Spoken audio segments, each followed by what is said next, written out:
Hello, good morning, all of you. Radhe Radhe.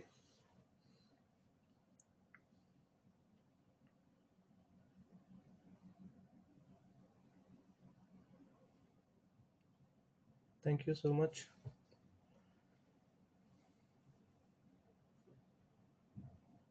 तो मैं आप लोगों से फर्स्ट टाइम मिल रहा हूँ, है ना। इससे पहले अपन लोग नहीं मिले हैं, तो मैं थोड़ा सा अपना ब्रीफ इंट्रोडक्शन दे देता हूँ। इसके बाद फिर अपन आगे बात करेंगे, ठीक है।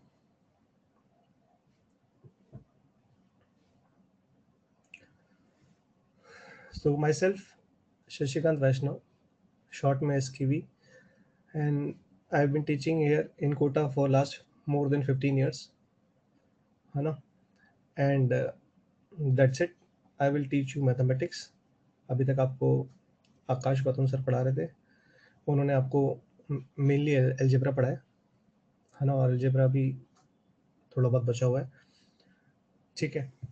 तो अब अपन लोग जो स्टार्ट करने वाले हैं, that is next branch of IIT JEE syllabus, and this is coordinate geometry, है ना। देखो, कुछ बातें मैं बोलूँगा, है ना, मेरा तरीका और सर के तरीके में ऑब्वियसली थोड़ा डिफरेंस होगा, क्योंकि, है ना, दो अलग अलग इंसान है, तो थोड़ा बहुत डिफरेंस दोनों में होगा, ठीक है। तो दो तीन चीज़ें मैं कह रहा हूँ, इनको थोड़ा सा अपन, है ना, दिमाग में बैठा के रखें, है ना। क्या क्या कह रहा हूँ मैं, है ना। सबसे पहले तो अपन लोग टाइम पे क्लास अटेंड करेंगे, है ना। टाइम पे ही क्लास को अपन लॉग इन करके बैठेंगे, क्योंकि अगर अपन स्टार्टिंग के 10-15 मिनट लेट आते हैं, तो हो सकता है जो मैं आर्टिकल लेने वाला हूँ पूरी क्लास में, वो आपका मिस हो जाए, है ना। फिर वो आपको थोड़ा सा तकलीफ दे सकता है ना। दूसरी इंपॉर्टेंट बात, अपन लोग जो कोऑर्डिनेट ज्योमेट्री है, स्पेशली अगर मैं इसकी जेई के अंदर वेटेज की बात करूं, तो अगर आप पिछले 20 साल के पेपर उठा के देखोगे, तो 20 से 25% के आसपास कोऑर्डिनेट ज्योमेट्री का वेटेज रहता है। अगर अपन इसमें वेक्टर 3D भी ऐड कर दें, जो अपन लोग 12th में पढ़ेंगे, तो it goes up to 30% sometimes, है ना। तो बहुत ज़्यादा है वेटेज। तो और अच्छी बात बताता हूँ कि ये एक स्कोरिंग टॉपिक है। अगर अपन एक एवरेज से एवरेज बच्चे की भी बात करें, तो अगर वो थोड़ा स्टार्टिंग में मेहनत कर ले, है ना, स्ट्रेट लाइन और सर्कल में अगर वो अपने आप को मतलब अरेंज कर ले कि मेरे को कैसे पढ़ना है, थोड़ा मेहनत कर ले, तो फिर इसके अंदर मार्क्स आना आसान होता है, ठीक है क्या। तो स्टार्टिंग में क्या है, नई ब्रांच है, तो अपन को जब चीज़ें अपन पढ़ते हैं, तो थोड़ा बहुत अपने को अटपटा लगता है, क्योंकि जैसे अपन कुछ नया रूटीन फॉलो करते हैं, ये जनरल सी बात है। तो जैसे ही अपन थोड़ा सा भी अलग शिफ्ट होते हैं, तो अपने को स्टार्टिंग में रेजिस्टेंस फॉलो होगा। तो अब उस रेजिस्टेंस को जैसे ही क्रॉस करेंगे ना, तो फिर सब कुछ स्मूथ हो जाएगा, ठीक है क्या।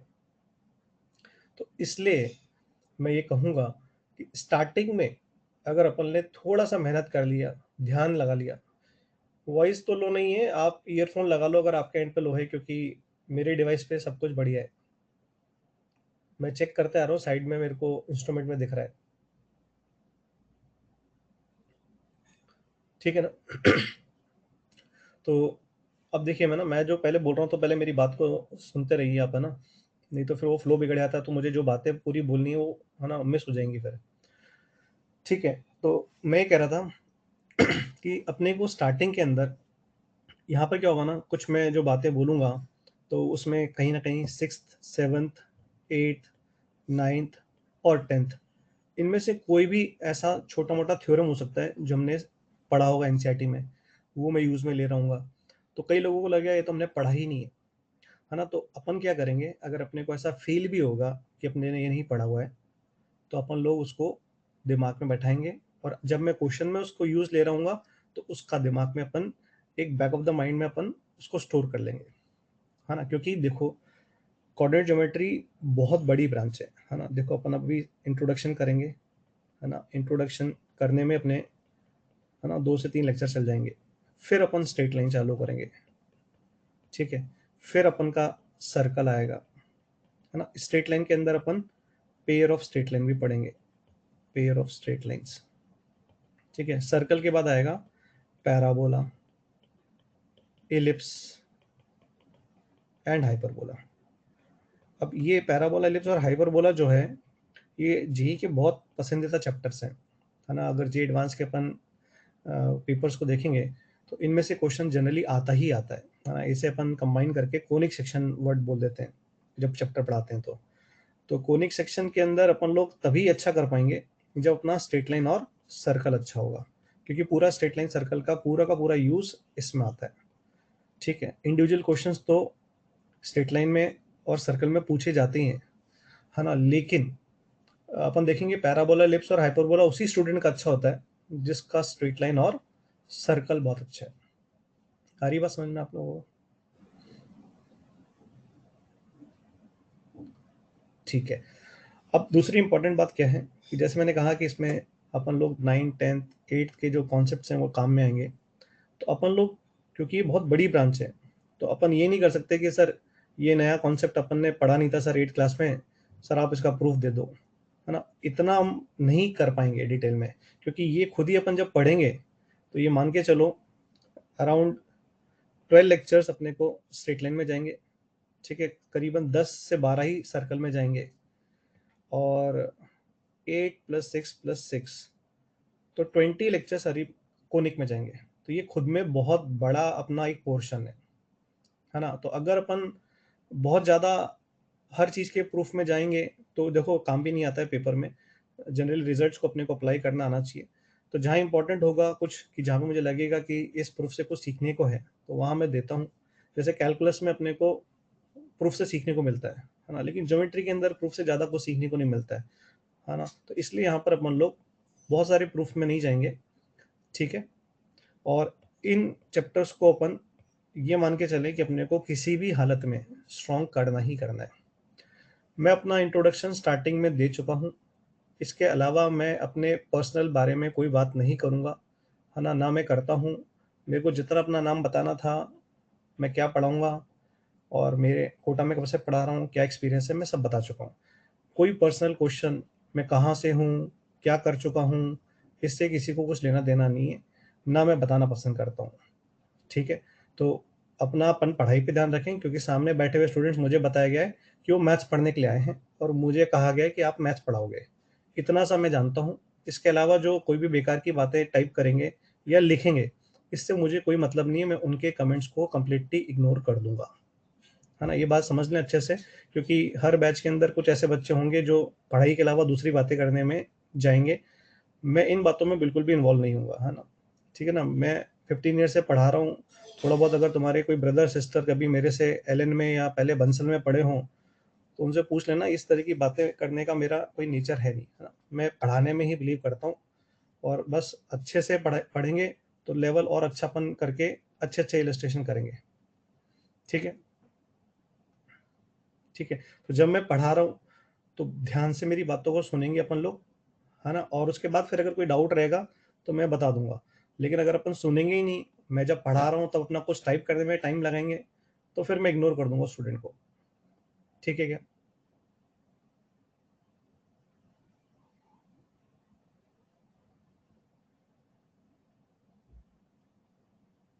ठीक है, चलो। तो ये मैं कह रहा था। हाँ, अब मैं वापस से आ रहा हूँ अपनी बात पे। तो आई थिंक अपन को समझ में आ चुका है कि ये एक बहुत बड़ी ब्रांच है ना। अब होता क्या है, if I talk about 11th class prospective, है ना, एक 11th क्लास के बच्चे के हिसाब से मैं बात करूं, तो 11th क्लास के बच्चे को क्या लगता है कि यार ये मतलब इतना सारा पढ़ रहे हैं कोऑर्डिनेट ज्योमेट्री, तो ये तो बोरिंग हो रहा है। मैं तुम्हें देखो सारी बातें स्टार्टिंग में बता दूंगा, क्योंकि जो जो स्टूडेंट्स के साथ होता है इस चैप्टर में, देखो कुछ बच्चे तो ऐसे हैं वो बहुत ही सीरियस होते हैं अपने गोल को लेकर के। तो उसमें वो लोग बिल्कुल भी अपना जो कहते हैं ना कंसंट्रेशन जो है, वो किसी भी चैप्टर में लूज नहीं करते हैं। लेकिन कुछ बच्चे ऐसे होते हैं थोड़े से चुलबुले टाइप होते हैं, है ना, वो थोड़ा सा खट से इधर उधर हो जाते हैं। तो मैं उन बच्चों के लिए बात बता रहा हूँ अपने एक्सपीरियंस को देखते हुए, कि वो लोग स्टार्टिंग में तो क्या है, ऑर्डिनरी ज्योमेट्री को पढ़ने लगते हैं। फिर अब उनको लगता है यार इसमें ज्योमेट्री के रिजल्ट्स बहुत सारे आ रहे हैं, इसमें तो थ्योरी बहुत सारी है, ये तो इनऑर्गेनिक जैसा लग रहा है, इसमें तो सारे क्वेश्चंस जो करते हैं तो ऑलमोस्ट सब आधे से एक पेज कई बार 1.5 पेज का भी चल जाता है। तो वो लोग क्या करते हैं, आफ्टर सर्टेन पीरियड अपना इंटरेस्ट इसमें लूज कर देते हैं और फिर वो इस साइड में हो जाते हैं। मैं फिर बोल रहा हूँ, इस चैप्टर में अगर हम स्कोर नहीं कर पाए तो हमारी जेई के अंदर अच्छी रैंक आना एक तरीके से इम्पॉसिबल ही मान लेना। अच्छी रैंक का मतलब है अंडर 2000 रैंक। अगर अंडर 2000 रैंक लानी है तो ये चैप्टर में, ये पूरी ब्रांच में मास्टरी जरूरी है। समझ में आया क्या मैंने क्या बोला? तो बहुत बड़ी ब्रांच है, इंटरेस्ट लूज करने के काफ़ी जगह अपने को ऐसा लगेगा कि यार बहुत बड़े क्वेश्चंस हो रहे हैं या बहुत ज़्यादा अपने को थ्योरी याद करनी पड़ रही है। बट मैं फिर बोल रहा हूँ, है ना, ऐसा आपको लगेगा तो आप अपने आप को बस मेरी एक ही बात से, है ना, वापस से फोकस पे लाओगे कि सर ने कहा था ये एक स्कोरिंग चैप्टर है, इसमें एवरेज से बिलो एवरेज बच्चे भी पूरे से पूरे नंबर ले आते हैं। तो मेरे को तो ये चैप्टर में मास्टरी करनी है, किसी भी सूरत के अंदर मुझे इस चैप्टर को बिगाड़ना नहीं। सही है क्या? है ना?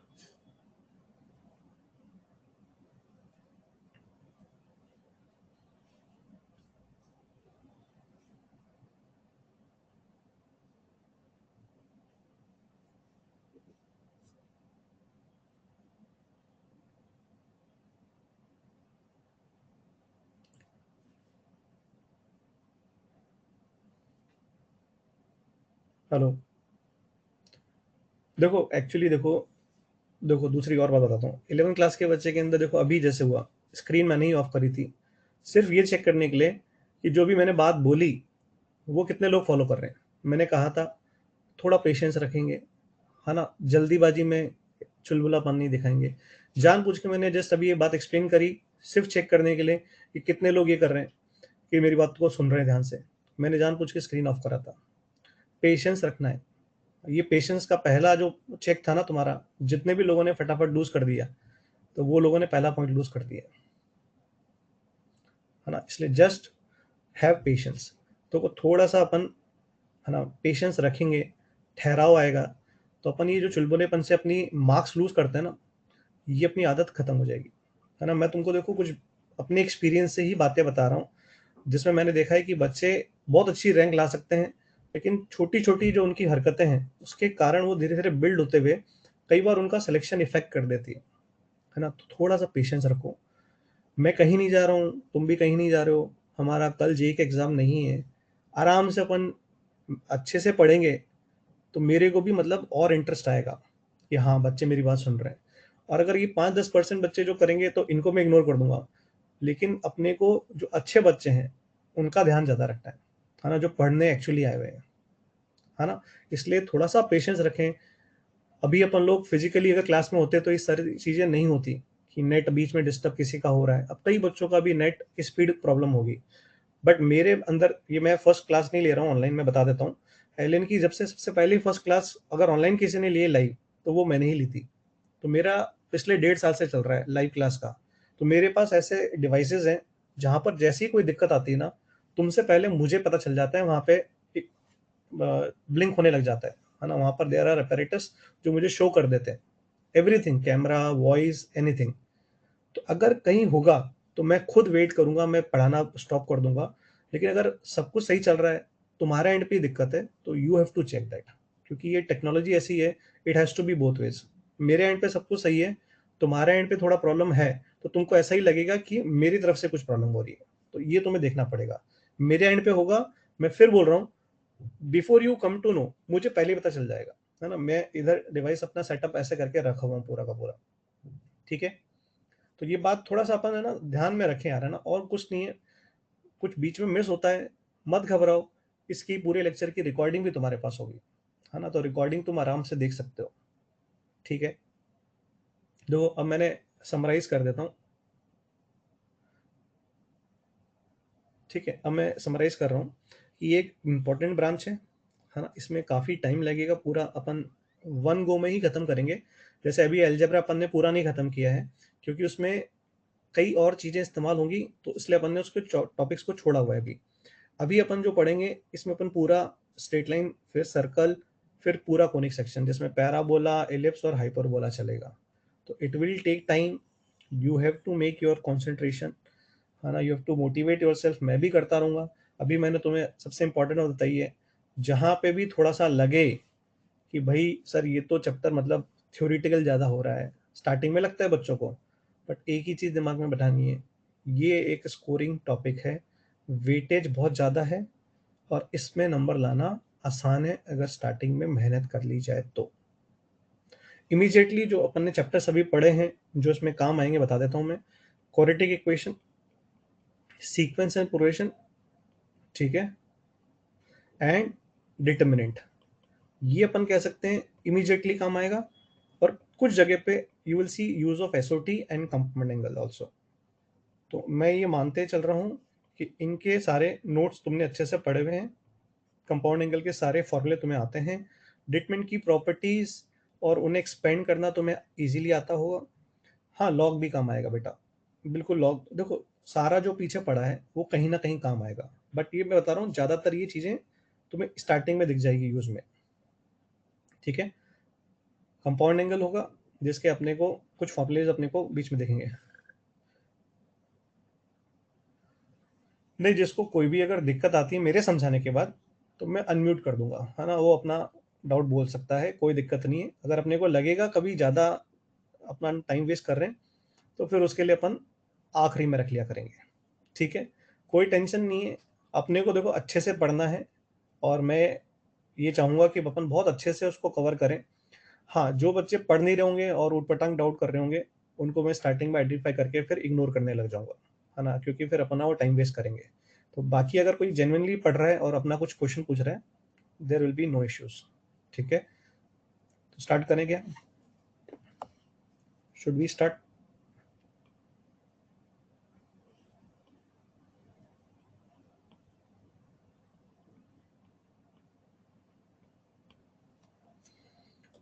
चलो।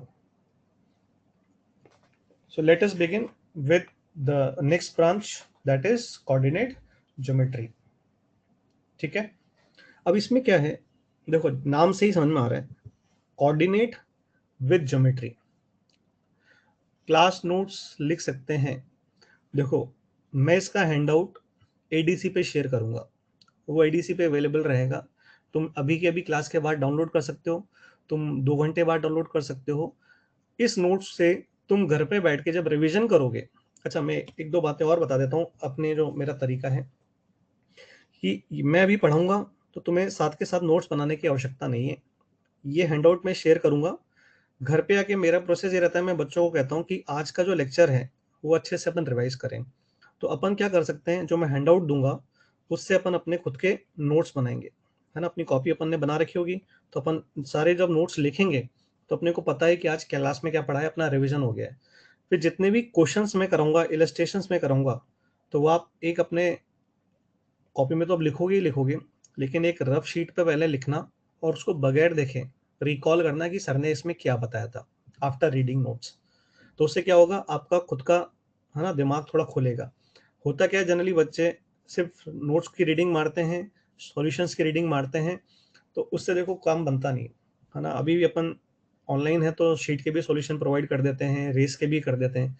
जनरली बच्चे वो अटेम्प्ट ही नहीं करते हैं, and then they read the solutions, वो पढ़ने लग जाते हैं सॉल्यूशंस को। मैं फिर बताता हूँ, उनको उस समय बहुत आसान लगता है कि हमारा काम आधे घंटे में खत्म हो गया, 1 घंटे में खत्म हो गया, but that is killing their skill, है ना। अगर हम खुद नहीं लगेंगे ना मैथ्स में, खुद में अगर मैथ्स का अपन पेन वैन नहीं चलाएंगे ना, जितना पेन चलाओगे, जितना सोचोगे, उतना तुम्हारे को आगे आईटी के एग्जाम में फायदा मिलेगा। कई बच्चे अभी जब क्वेश्चन करते हैं तो कहते हैं कि सर होमवर्क करने में हमें टाइम ज्यादा लग गया। तो भाई ठीक है, फर्स्ट टाइम करते हैं कोई भी चीज तो टाइम लगता है।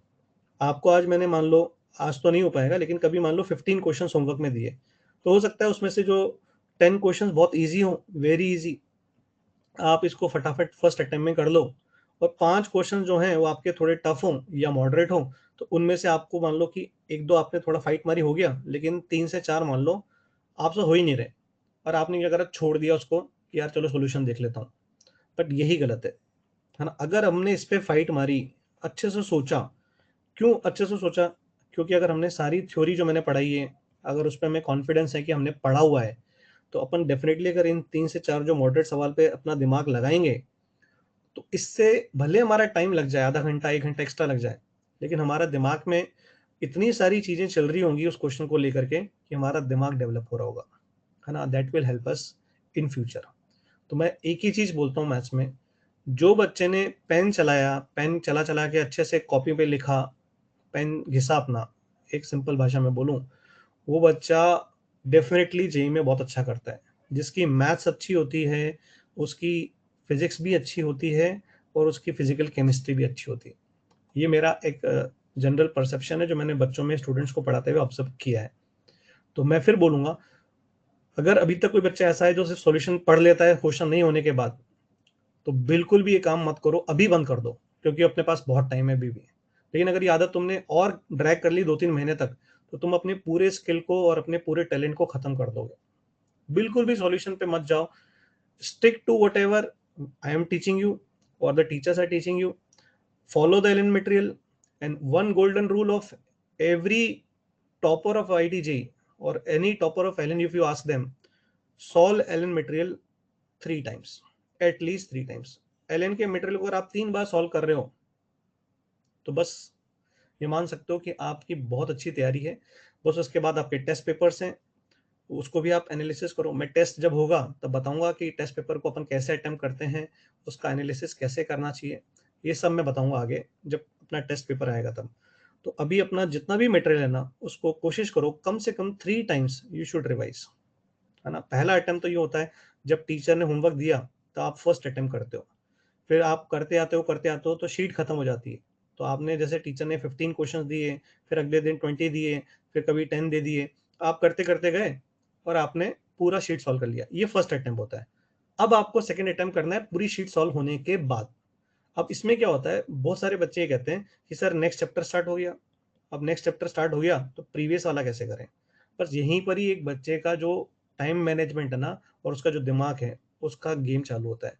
जिसने ये चीज़ अपनी बना ली अच्छे से, तो बस वो आगे बाकी बच्चों से निकल जाता है। बाकी बच्चे सिर्फ बहाना बनाते रह जाते हैं, जैसे टाइम नहीं है, ये नहीं है, वो नहीं है। और कुछ बच्चे उसी समय क्या करते हैं, करंट चैप्टर तो करते रहते हैं और चुपके-चुपके से कभी आधे घंटा, कभी 1 घंटा, कभी संडे है और टेस्ट नहीं है, तो उसमें 3-4 घंटे निकाले और फिर बैठ के अपना पुराना शीट को रिवाइज़ किया। ये हुआ सेकंड अटेम्प्ट, क्योंकि अभी फर्स्ट के बाद सेकंड ही हुआ। थर्ड अटेम्प्ट आपका होगा कि आपको पता है कि रिसेंटली जो नेक्स्ट टेस्ट आ रहा है, उसमें ये चैप्टर आने वाला है। तो आपको जब टेस्ट होता है, उससे 1 वीक पहले अपना रिवीजन का जब शेड्यूल आप बनाते हो, तो उसमें आपको ये पूरा का पूरा थर्ड अटेम्प्ट देना है। अब थर्ड अटेम्प्ट में एक-एक क्वेश्चन करने की आवश्यकता नहीं होती है। जब आप 2 अटेम्प्ट दे लेते हो, तो आपको एग्ज़ैक्टली पता होता है कि उसमें से कुछ 10% क्वेश्चन मेरे को टफ लगे थे और कुछ 20 या 25% क्वेश्चन मुझे मॉडरेट लगे थे और बाकी क्वेश्चन मान लो रफली 65% जो क्वेश्चन थे वो बहुत इजी थे, जो मैंने आसानी से कर लिए थे। इनको अपन छोड़ सकते हैं, थर्ड अटेम्प्ट में इनको आराम से कर सकते हैं। आई बात समझ में? आई थिंक मेरे को अगर सुन रहे होंगे तो मेरी बात समझ में आ रही होगी, मैं क्या कह रहा हूँ, कैसे करना चाह रहा हूँ, क्या बताना चाह रहा हूँ। फर्स्ट अटेम्प्ट में टाइम थोड़ा ज़्यादा भी लगे, कम भी लगे, कोई दिक्कत नहीं है। मैं बता रहा हूँ जितना सोचते हैं ना, उतना दिमाग डेवलप होता है, उतना अपना फ़ायदा होगा। मैं फिर बोल रहा हूँ क्योंकि मैं जानता हूँ टैलेंट मैक्सिमम बच्चों में होता है, बट उस टैलेंट को यूज़ नहीं कर पाते वो लोग। क्यों? क्योंकि वो लोग शॉर्टकट्स ढूँढते हैं और ऐसे बच्चों को डिवाइड करने के लिए देखो हर बैच में आपको 15-20% बच्चे ऐसे मिलते हैं, कोई सा भी बैच उठाओ जो करने से ज़्यादा बातें बनाने की कोशिश करेंगे और वो आजकल सोशल मीडिया से कनेक्टेड होते हैं बच्चे, ग्रुप बना लेते हैं, अरे ये मत कर, वो कर। मैं फिर बोल रहा हूँ किसी की भी बात मत सुनो, just follow blindly your teachers. जो टीचर जो तुम्हें बता रहे होंगे, वो तुम्हारे भले के लिए बता रहे होंगे और अगर तुमने उनको फॉलो किया, तो तुम्हारा देखो टाइम नहीं वेस्ट हो रहा है और तुम्हारा जो टाइम ऐसे बच्चों की बातों में वेस्ट हो सकता था ना, वो कहीं न कहीं तुम्हारा सिलेक्शन इफ़ेक्ट कर देता है। इसलिए बिल्कुल भी इन तरह की चीज़ों को इन्वॉल्व मत करना, ऐसे लोगों से दूर रहना। आगे बात समझ में? These handouts will be shared on ADC. अभी क्लास के बाद भी शेयर होगा और उसके बाद भी वो ग्रुप में वहाँ पे पड़ा रहेगा एडीसी पे। आपको क्लास के बाद भी मिल जाएगा वहाँ पे। व्हाट्सएप पे शेयर नहीं होगा। नोट्स व्हाट्सएप पे शेयर नहीं होते हैं। मुझे मना करा गया है तो मैं वही फॉलो कर रहा हूँ राइट फ्रॉम द बिगिनिंग। ठीक है, तो I will share on ADC, आप एडीसी से इजीली कॉपी कर सकते हो। अदरवाइज मेरा तो मानना ये है कि आप अपने नोट्स बनाओ, हैंडआउट को लो और उसको अपना नोट्स में कन्वर्ट करो, है ना, क्योंकि कई बच्चे नहीं लिखते हैं और वो सोचते हैं उनको सारा समझ में आ गया, बट वो 2-3 दिन बाद, 4 दिन बाद, 1 हफ्ते बाद सब गोल हो जाता है। आई बात समझ में? ना शुड आई स्टार्ट?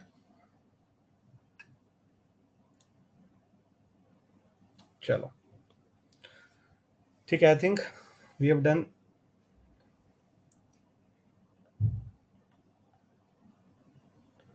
हाँ, मेरा ही हैंडआउट है बेटा, मेरा ही हैंडआउट है जो आपको क्लास के बाद मिलेगा। आप लोग ऐसे बात कर रहे हो ना जैसे कि आपकी फर्स्ट क्लास हो एडीसी पे, ऐसे ही पढ़ाते होंगे सर, वो नोट्स लिखते होंगे, फिर आपको मिल जाते होंगे और आप उसको फिर अपने नोट्स बनाते होंगे, बिल्कुल ऐसे ही चलेगा, कुछ नया नहीं है। ठीक है, चलो देखो फिर मैं बता देता हूँ स्टार्टिंग से। कोऑर्डिनेट ज्योमेट्री इन दिस सारे टीचर व्हाट्सएप पे करते हैं। देखो मैं एक बार फिर बात कर लूंगा, मुझे मना करा गया था स्टार्टिंग से, तो मैं right from the beginning WhatsApp पे शेयर नहीं करता हूँ। अगर फिर मैं एक बार पूछ लूंगा, अगर वो कहते हैं कि नहीं कर सकते हो, वो कहते हैं एडीसी पे करो, तो मैंने एडीसी पे ही करा है हमेशा से। और एडीसी पे कुछ नहीं करना है आपको, आपको सीधे ऊपर जो आपके 3 डॉट्स दिखते हैं अपने उस पे, वहां से आप डाउनलोड कर सकते हो। ठीक है, चलो स्टार्ट करूं मैं। शॉर्ट नोट्स बनाने के लिए भी सीवी चलेगा?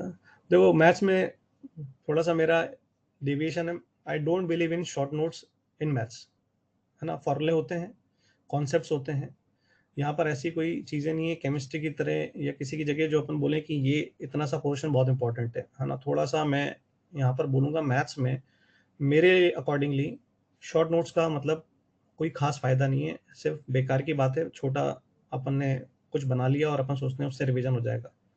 आई डोंट थिंक सो कि मैथ्स में शॉर्ट नोट्स हेल्प यू। ठीक है, आई थिंक मैंने काफ़ी समझा दिया, है ना, मैं आगे बढ़ता हूँ। तो coordinate geometry is unification of algebra and geometry. ये इंट्रोडक्शन मैंने जो दिया है ध्यान से सुनना। यूनिफिकेशन मतलब इट इज अ कॉम्बिनेशन, है ना, it is a mixture. We will study geometrical figures with the help of algebra and. तो एल्जेब्रा क्या है? तो एल्जेब्रा हम अभी तक यूज करते हुए हैं, जैसे अपन ने कहीं पर एपी का कॉन्सेप्ट यूज किया और ज्योमेट्रिकल फिगर में अपन उसको अप्लाई कर रहे हैं, या मान लो अपन ने कोई लॉग का प्रॉपर्टी है वो अपन यूज कर रहे हैं और सामने एक ज्योमेट्रिकल फिगर है उसमें वो कहीं ना कहीं काम आ रहा है, तो that is unification of algebra and geometry. तो यहाँ पर हम लोग क्या करने वाले हैं, एल्जेब्रा भी और ज्योमेट्री भी दोनों को कंबाइन करके स्टडी करते हैं। अब कभी कभी क्या होता है, क्वेश्चंस जैसे अपन आगे करेंगे, तो sometimes algebra is very useful, है ना, and sometimes geometry is very useful. आपको कई बार क्वेश्चन ऐसा लगेगा कि मैं ज्योमेट्री से जा रहा हूं तो सर ये तो खत्म ही हो गया 2 लाइन में। कई बार आप उस क्वेश्चन को एल्जेब्रा से जाते हो तो हो सकता है वो 8-10 लाइन चला जाए। कई बार आपको क्या होता है, थोड़ा एल्जेब्रा और थोड़ी ज्योमेट्री लगानी पड़ती है। तो ये जो थर्ड वाला पॉइंट है ना, थोड़ा एल्जेब्रा एंड थोड़ी ज्योमेट्री, ये जनरली इस चैप्टर में सबसे ज्यादा काम आता है। आपको एल्जेब्रा भी लगेगा और ज्योमेट्री भी लग रहा होगा, बट मैं फिर बोल देता हूँ, ऐसा नहीं है कि आप क्वेश्चंस में सोचो कि आपको दोनों ही काम आएंगे। कई बार बच्चे मैंने ऐसा देखा है ज्योमेट्री से ही क्वेश्चन को सॉल्व कर लेते हैं। देयर आर सम वेज, जब बच्चे को स्ट्राइक करता है कि मैं इस फोटो से ऐसी प्रॉपर्टी लगाऊं, जनरली वहां पे क्या हो रहा होता है, आपका 9, 10, 8 का जो अपन सीबीएसई एनसीईआरटी बोर्ड जहां से भी है, वहां पर अपन ने जो जो कुछ ज्योमेट्रिकल प्रॉपर्टीज पढ़े होते हैं, थ्योरम्स पढ़े होते हैं ना, उनसे भी कई बार क्वेश्चन हो जाते हैं। बट मोर ओवर, मैं फिर बोल रहा हूँ, we will use both algebra and geometry, ये जनरल इस चैप्टर का थीम रहेगा। You will be using algebra as well as geometry. ठीक है ना। अब आगे बढ़ते हैं। अब there are 2 types of polygons, है ना। अपन जब पॉलीगन्स की बात करते हैं, देखो थोड़ा सा यहाँ पर थ्योरेटिकल एस्पेक्ट मैंने कहा स्टार्टिंग में रहेगा, ये जरूरी है। तो पॉलीगन में अपन दो तरह के पॉलीगन देखते हैं, एक होता है कॉन्वेक्स, एक होता है कॉनकेव।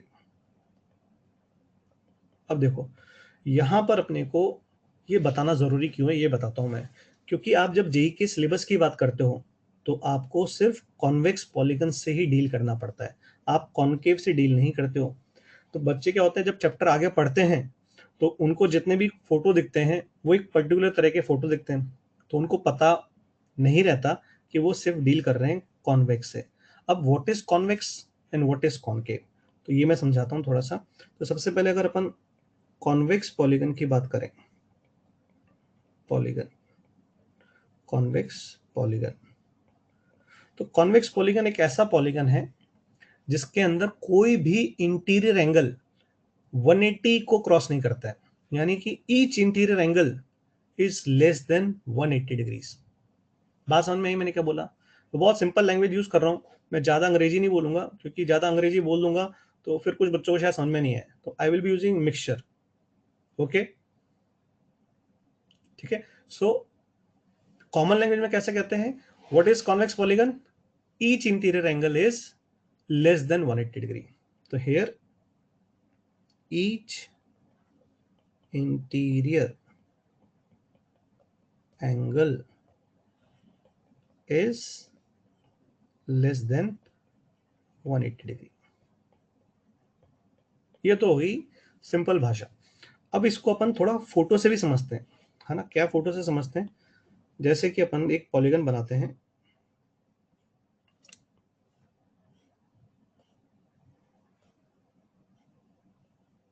ठीक है, ये पॉलीगन है अपना। तो इसमें अपन ध्यान से देखें, कोई भी इंटीरियर एंगल देखें तो सारे इंटीरियर एंगल 180 से छोटे हैं। अब इसको समझने का या इसकी डेफिनेशन को कहने का एक दूसरा तरीका देखो, इसको ध्यान से सुनना।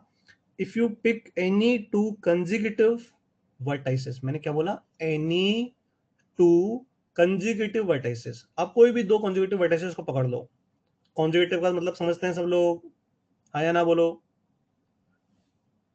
देखो यस या नो को भी अपन एक काम करते हैं, मेरी बात सुनो।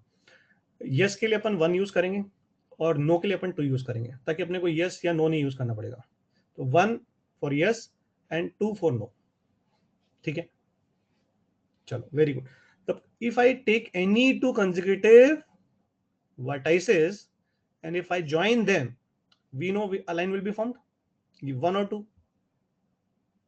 सो कॉन्वेक्स पॉलीगन के लिए interior angle is less than 180 को समझने का ज्योमेट्रिकल तरीका क्या है कि if you pick any two consecutive vertices and join them, you will get a line like this। yes, अब आप क्या देखोगे कि अगर ये कॉन्वेक्स है तो आपको इस लाइन के एक तरफ ही बचे हुए vertices नजर आ रहे होंगे। all the vertices will be on the same side of that line। if this is the case, then that polygon is always convex। 1 or 2 आया समझ में? अब कोई बच्चा बोलेगा सर आप इसको और इसको ज्वाइन करके देखो, तो देखो इसको इसको ज्वाइन करेंगे तो ये सारे जो वर्टाइसेस हैं ये इसके सेम साइड पर है। If you join any two, इसको इसको ज्वाइन कर दो, है कि नहीं है सेम साइड पे, देखो एनी टू कॉन्जिक्यूटिव। अब ये बच्चा कोई बोलेगा सर ये ज्वाइन कर लो, तो फिर तो मतलब वो सुन ही नहीं रहा है ना, क्योंकि ये कॉन्जिक्यूटिव नहीं है। These are not consecutive, these are not consecutive points. ये कॉन्जिक्यूटिव नहीं हुआ, कॉन्जिक्यूटिव हुआ इसके साथ ये वाला, ये कॉन्जिक्यूटिव हुआ, या इसके साथ ये वाला, ये कॉन्जिक्यूटिव हुआ। आई बात समझ में? इसमें किसी को दिक्कत? दूसरी तरीके से मैंने ज्योमेट्रिकली समझाया इसको। अब इसमें भी कुछ लोग टू लिख रहे हैं, तो मुझे सच्ची में नहीं समझ में आता कि इसमें ना समझने वाला क्या है। या तो उनको कॉन्जुगेटिव का मतलब नहीं पता, या उन्होंने कुछ सुना ही नहीं है। जिसको समझ में नहीं आया भाई वो अपना हैंड रेज करो और बोलो जरा क्या समझ में नहीं आया, मैं माइक ऑन कर देता हूँ।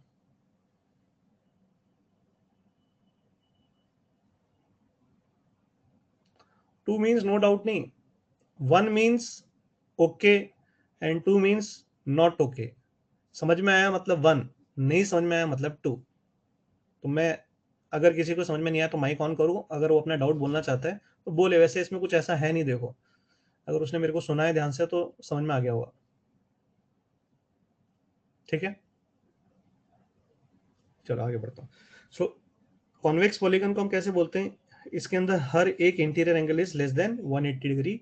If you join any two consecutive vertices to form a line, all the vertices will be on the same side of that line. Done. So this is convex polygon. अब concave के अंदर आप समझ ही गए होंगे कॉनकेव में क्या होने वाला है. कॉनकेव में क्या हो जाएगा कि कोई ना कोई कम से कम एक एंगल जो है that will cross 180 degree. At least one angle, one interior angle is greater than 180 degree. Fine.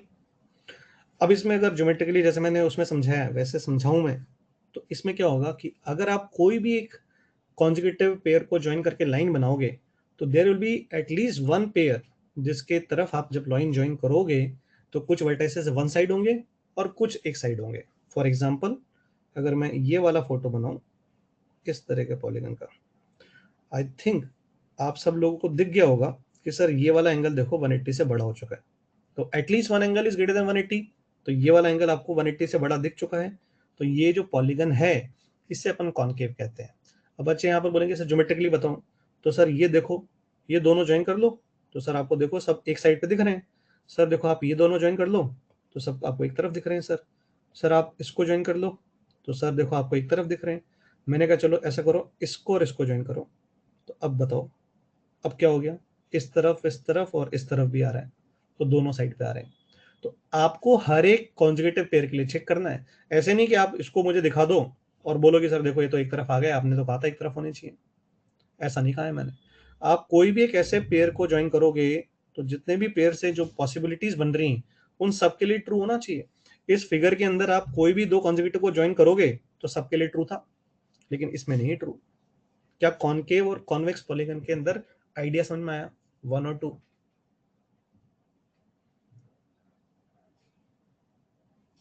चलो बढ़िया है, वेरी गुड. तो आई थिंक ये जरूरी था समझाना क्योंकि अपन जब आगे अभी बढ़ेंगे तो हम लोग मेनली कॉन्वेक्स फिगर से ही डील कर रहे होंगे. आगे बढ़ा जाए. चलो वेरी गुड. ठीक है, मूविंग फॉरवर्ड हम लोग यहाँ पे फैमिली ऑफ क्वाड्रिलेटरल से बात करते हैं. इसमें हम मेनली फिर बोल देता हूँ कॉन्वेक्स फिगर्स की ही बात कर रहे हैं.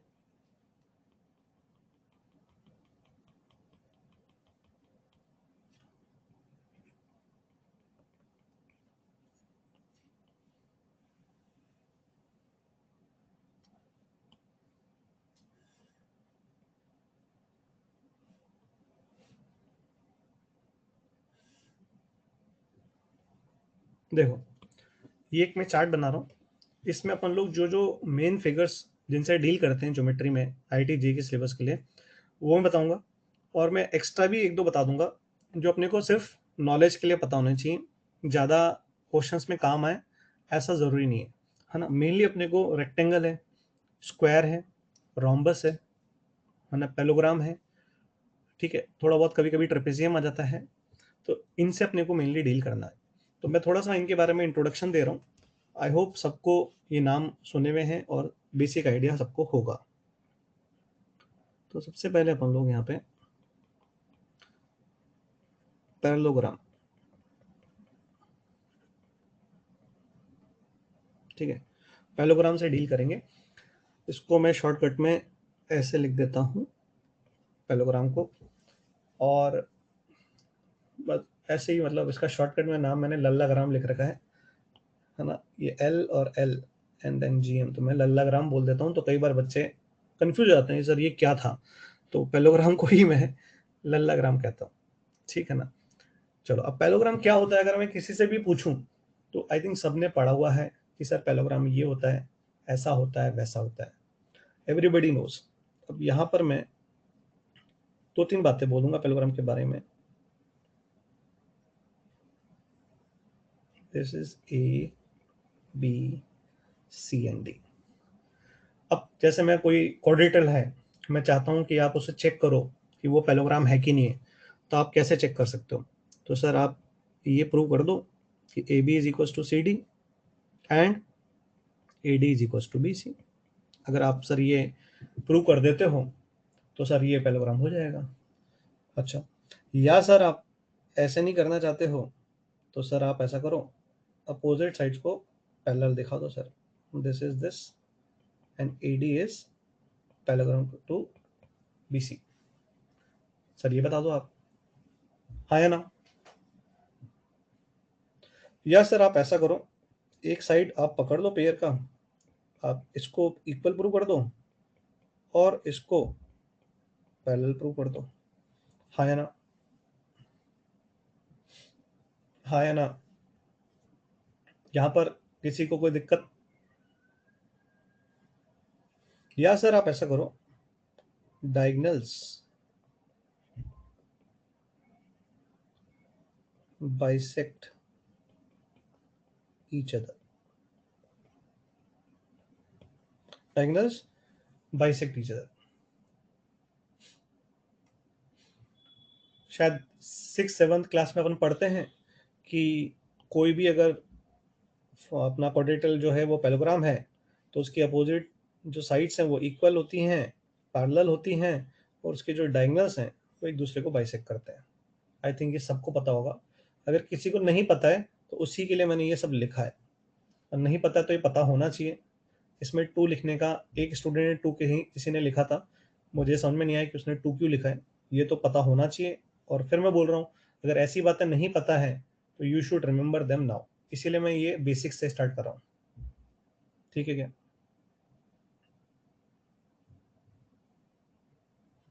अब ये अनमोल वर्मा ने 3 टाइप किया है। और 3 टाइप करने का मतलब क्या है भाई साहब? आप अगर आउट ऑफ द लीग जाएंगे तो मैं आपको ब्लॉक कर दूंगा, है ना? पढ़ना है तो आए यहाँ पर, नहीं पढ़ना है तो प्लीज गेट लॉस्ट।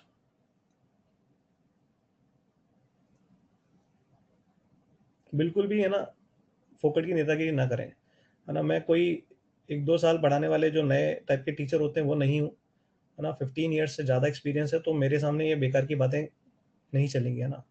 इसलिए मैं सीधे किक आउट कर दूंगा। अगर किसी को ये सब बातें नहीं आती, इसीलिए मैं लिखा रहा हूँ, है ना? और वो नहीं जानता है तो वो चुपचाप बैठ के पढ़ ले इसको, उसे पता होना चाहिए। और नहीं पता है और पढ़ना भी नहीं है तो please get lost, simple as that. ठीक है, आगे बढ़ू मैं? यहाँ तक क्लियर है सब लोगों को, 1 या 2? चलो आगे बढ़ते हैं। तो ये हुआ अपना पैलोग्राम।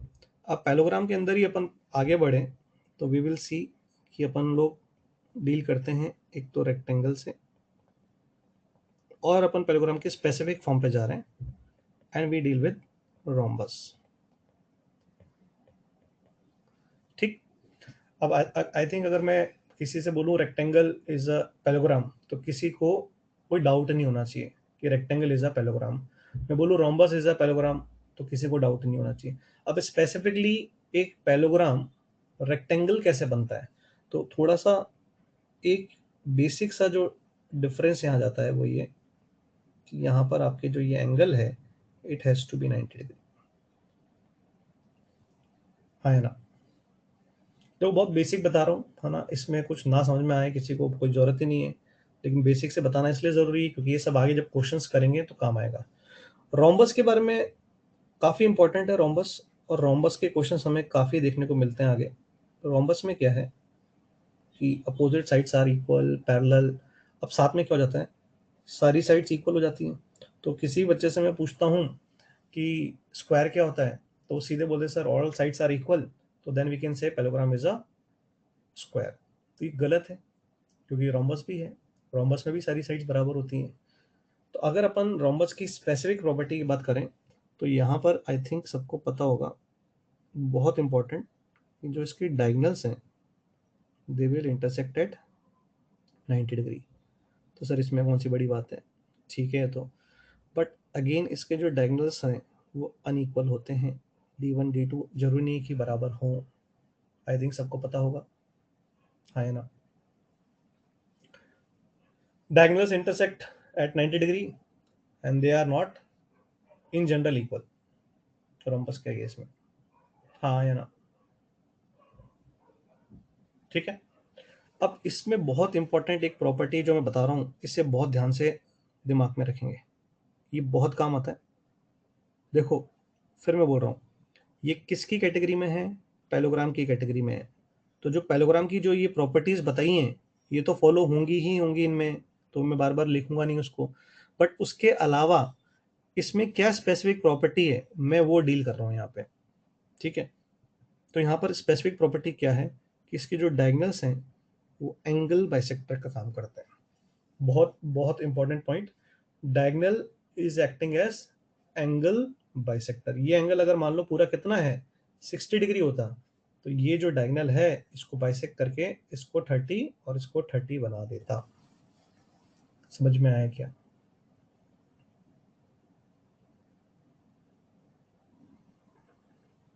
ठीक है।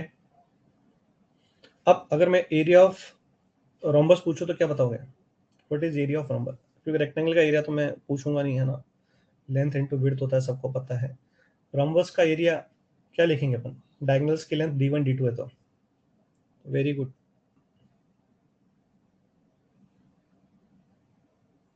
Area is half d1 d2। सबको पता है, बहुत अच्छी बात है। जिसको नहीं पता है याद होना चाहिए, कई क्वेश्चंस आगे जब करेंगे तो उसमें एरिया ऑफ रोम्बस पूछा जाता है, तो उसमें d1 d2 की लेंथ निकाल के हाफ d1 d2 से अपन निकाल देंगे। ठीक है। और दूसरी इंपॉर्टेंट बात जो मैंने बताई यहाँ पे कि डायगोनल्स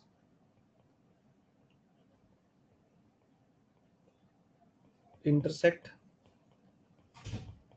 एट 90 डिग्री, ये बताया मैंने यहाँ पे।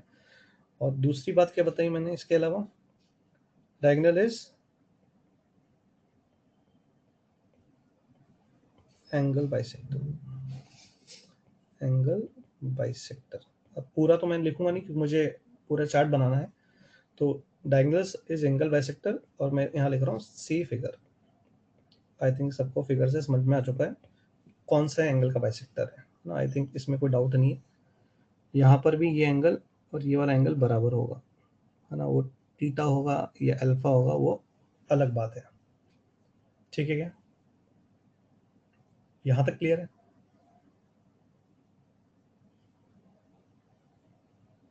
ठीक। अब इन दोनों की थोड़ी थोड़ी प्रॉपर्टीज को कंबाइन कर दिया जाए, इसकी कुछ प्रॉपर्टी को और इसकी कुछ प्रॉपर्टी को कंबाइन कर दिया जाए, तो वी गेट स्क्वायर। ठीक है, square is a parallelogram whose all sides are equal and angle between any two consecutive sides is 90 degree। yes or no?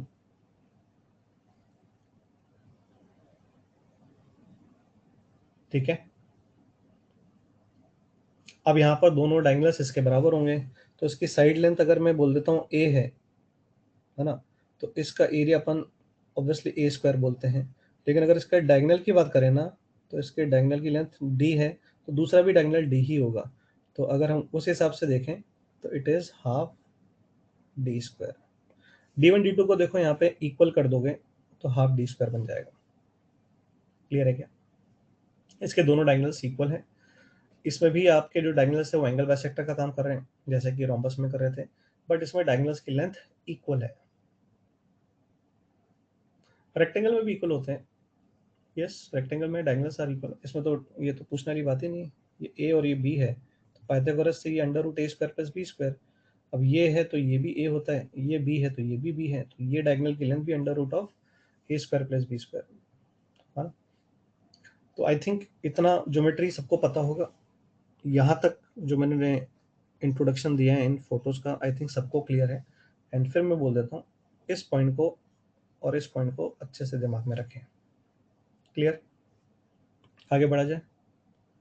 ठीक है। अब इसमें अपन जो सेकंड डिस्कस कर रहे हैं यहाँ पे, देखो मैं नंबरिंग कर देता हूँ, this is first, this is second, क्योंकि पूरा चार्ट नहीं बन पाएगा इस पेज पे। सर क्या रेक्टेंगल के डायगोनल बाइसेक्ट द एंगल्स? तुम खुद बताओ जरा मुझे।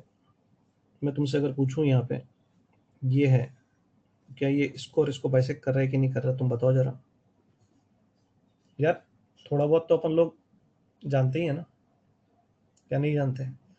अपन लोग 9th 10th 8th 9th 10th पास करके आए हुए हैं। तो मैं तुमसे पूछूं क्या ये वाला एंगल और ये एंगल बराबर है, तो हाँ या ना क्या बोलोगे, बताओ जरा।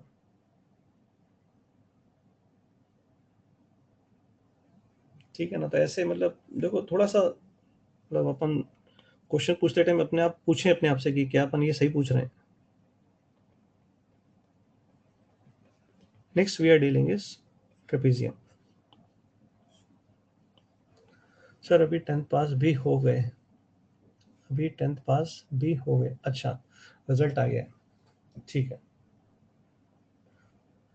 एग्जाम कहाँ दिए लेकिन? एग्जाम कहाँ दिए इस बार? सब लोग ऐसे ही पास हो गए इस बार तो।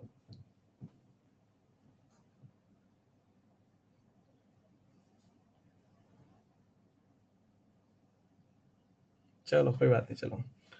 एनीवेज, अपन को वैसे भी स्कूल के जो मार्क्स हैं उससे सब पीछे रह जाते हैं। देखो जब अपना अपन बीटेक अच्छी जगह से निकल के अपन की एक अच्छी जगह जॉब लगती है, तो ये सारी चीज़ें फिर मैटर नहीं करती हैं, है ना? बहुत सारी चीज़ें हैं विच विल ग्रेजुअली लर्न।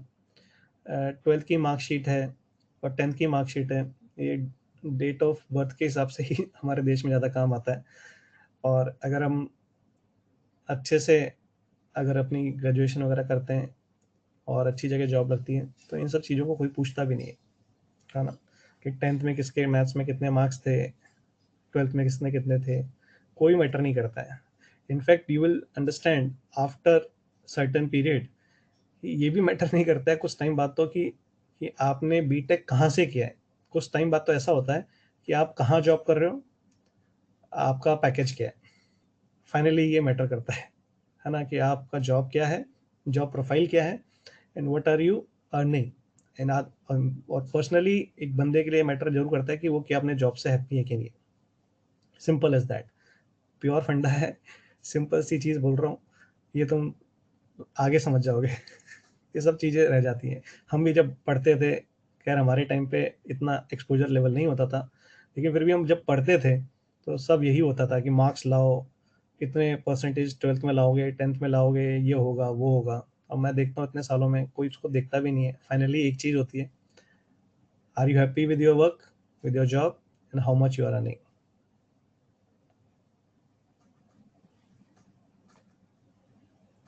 चलो ट्रेपेजियम। ट्रेपेजियम आई थिंक सबको पता है। इसमें exactly one pair is parallel, है ना? एक जो पेयर है साइड्स है वो एक दूसरे के पैरेलल होता है। ठीक है क्या? ट्रेपेजियम क्लियर है ना? इसमें इनको अपन बेस एंगल्स कहते हैं। थोड़ा सा यहाँ पर मैं सिर्फ ज्ञान बढ़ाने वाली बातें बोलूँगा, बाकी इनका ज़्यादा क्वेश्चंस में शायद काम ना है, तो ध्यान से सुनना। Theta one and theta two are known as, theta one and theta two are known as base angles. क्या कहते हैं इन्हें? बेस एंगल्स कहते हैं। और जो अपना ये जो ए डी है और जो बी सी है, इसे अपन लोग कह देते हैं लेग्स।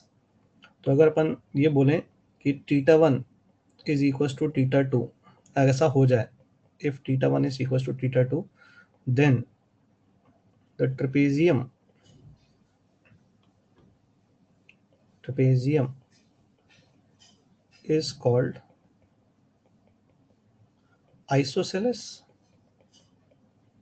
या फिर इक्विलेटरल ट्रेपेजियम। अब यहाँ पर कई बच्चे बोलते हैं सर ये दोनों क्यों बोल देते हैं? भाई नामकरण करा गया है, आइसोसेलेस बोलो या इक्विलेटरल बोलो, it is one in the same thing in trapezium. अगर आपका थीटा वन और थीटा टू बेस एंगल्स बराबर हो जाते हैं, तो आप उसको क्या कहते हो? या तो आप आइसोसेलेस बोल देते हो या इक्विलेटरल बोल देते हो। ठीक है? अब suppose this side is B and this is A, side length बता रहा हूँ मैं।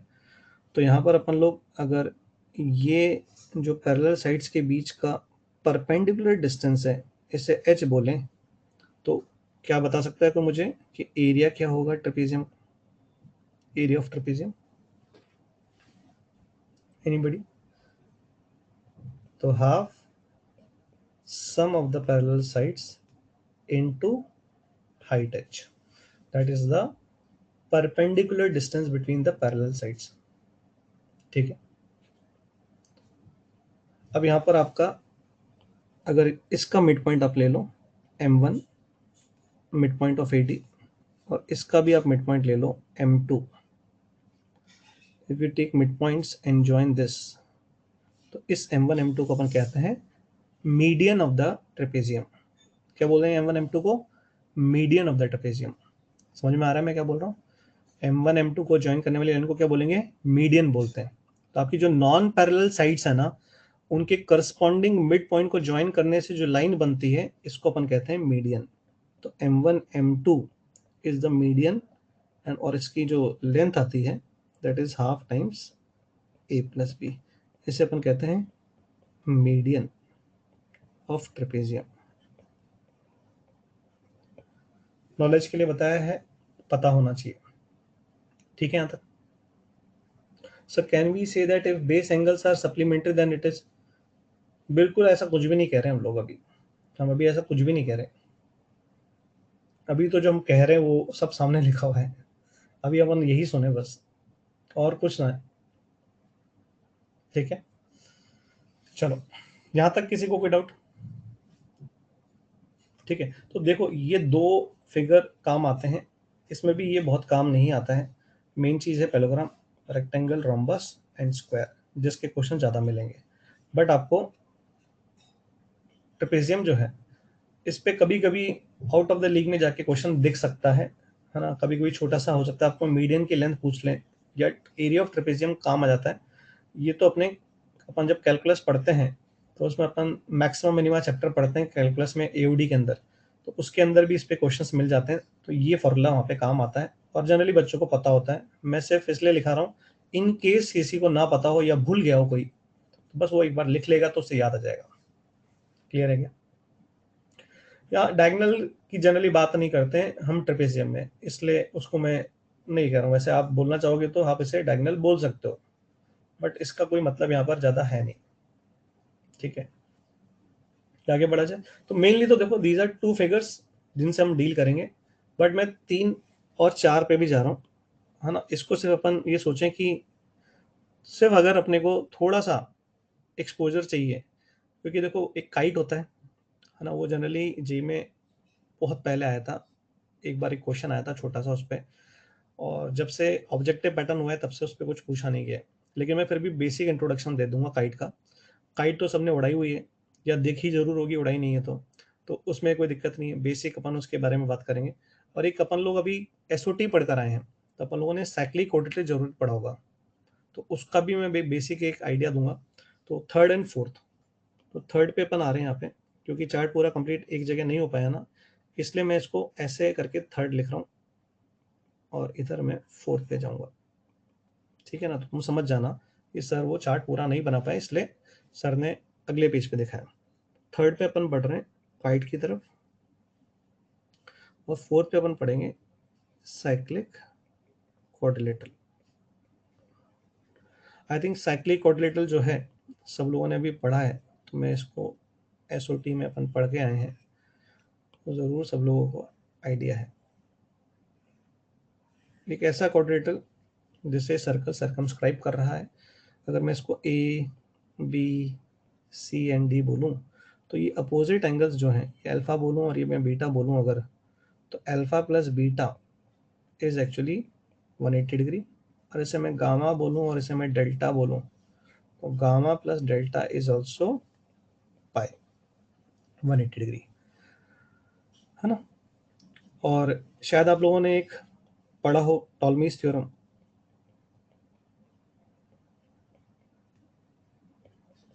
अगेन कभी कभी अपन इसका यूज ले सकते हैं, इसमें P साइलेंट होता है ना? This is not Ptolemy's theorem, but है ना, टॉलमीज थ्योरम कहते हैं इसको। अब सच्ची बताऊं तो पर्सनली स्पीकिंग, कोई बच्चा मुझसे कहे सर ये P साइलेंट क्यों है यहाँ पे, तो ये तो पता नहीं कि जब अपन कुछ वर्ड्स बोलते हैं तो उसमें कब क्या साइलेंट होता है और ये कौन डिसाइड कर रहा होता है कि विच लेटर इज साइलेंट। ये थोड़ा सा मतलब एक डिबेटेबल इशू है कि भाई कौन डिसाइड कर रहा है कि कौन सा साइलेंट रहेगा, और अगर वो साइलेंट है तो फिर उसे लिखा ही क्यों है अगर वो साइलेंट है तो, है ना? तो इसका आंसर तो मेरे पास भी नहीं है। जैसे इसे अपन क्या प्रोनाउंस करते हैं?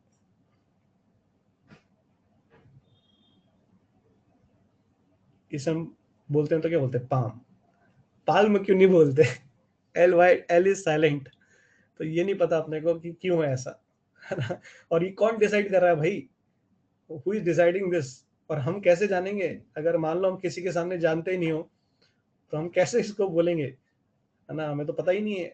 तो ऐसे बहुत सारी जगह है जहाँ पे बच्चे जब बोलते हैं, तो फर्स्ट टाइम जब बोल रहे होते हैं, तो कई बार बच्चे टोक देते हैं कि सर ये प्रोनाउंसिएशन गलत है। जैसे ये है, अब कुछ लोग उसको शेड्यूल पढ़ते हैं, कुछ लोग उसको स्केड्यूल पढ़ते हैं। दोनों प्रोनाउंसिएशन सही है ना, क्योंकि सब एक्सेप्टेबल है। तो ऐसी कुछ चीजें हैं, है ना? स्केड्यूल, शेड्यूल, दोनों सुनने में कितने अलग अलग लग रहे हैं। लगता है कि भाई कुछ अलग ही स्पेलिंग होगी, है ना? तो बिल्कुल सही। एक स्टूडेंट ने कमेंट में भी लिखा है कि एक तो अमेरिकन इंग्लिश चलती है, एक जो है वो यूके ब्रिटिश वाली चलती है। तो और भी इंग्लिश कुछ लोग फॉलो करते हैं, तो सबका एसेंट जो है ना वो अलग अलग है। तो थोड़ा सा वहाँ पे अंतर आता है। तो टॉलमीज पे अपन क्या आए थे? टॉलमीज पे अपन क्या जानते हैं? थोड़ा सा कुछ बताओ, एनीबडी, व्हाट इज टॉलमीज?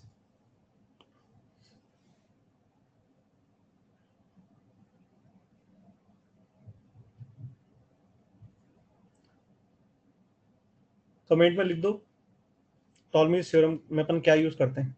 चलो मैं ऐसा करता हूँ, साइड लेंथ लिख देता हूँ। ये ए है, ये बी है, ये सी है, ये डी है, और लेटर से कि जो ये डायगनल है ए सी है, और ये अपना बी डी है। Very good, very good. Opposite angles का सम 180 होता है, वो तो बता चुके हैं। टॉलमी थ्योरम के बारे में पूछ रहा हूँ मैं तो इसमें अपन क्या कह रहे हैं? A B into C D plus A D into B C is equal to product of the diagonals A C into B D. ये डॉट का मतलब यहाँ पे मल्टीप्लीकेशन है। तो ये भी कभी कभी अपना एस ओ टी में काम आ जाता है फॉर्मूला, टॉलमीज थ्योरम। कुछ कुछ जगह पर अपन इसको काम में ले लेते हैं, तो ये भी पता होना चाहिए। अब काइट पे जाते हैं। तो काइट में exactly one diagonal divides the kite into two congruent triangles. ये इसका सबसे पहला लाइन हमें पता होना चाहिए। और जो डायगोनल्स हैं वो 90 डिग्री पे मिलते हैं। तो जैसे मैं इसको ए बी सी डी बोलूँ काइट को, तो इसमें अपन क्या जानेंगे कि डायगोनल्स डायगोनल्स आर परपेंडिकुलर। और दूसरा पॉइंट क्या लिखेंगे अपन? एग्जैक्टली वन डायगोनल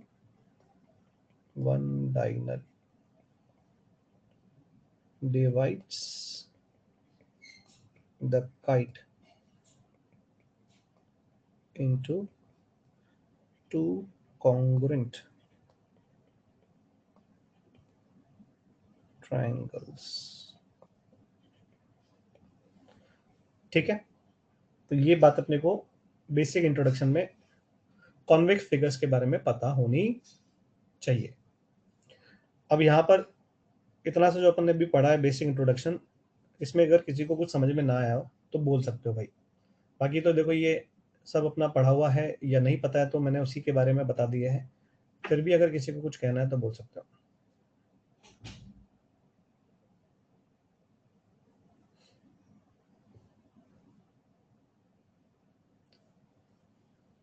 ठीक है, शुड आई मूव फॉरवर्ड?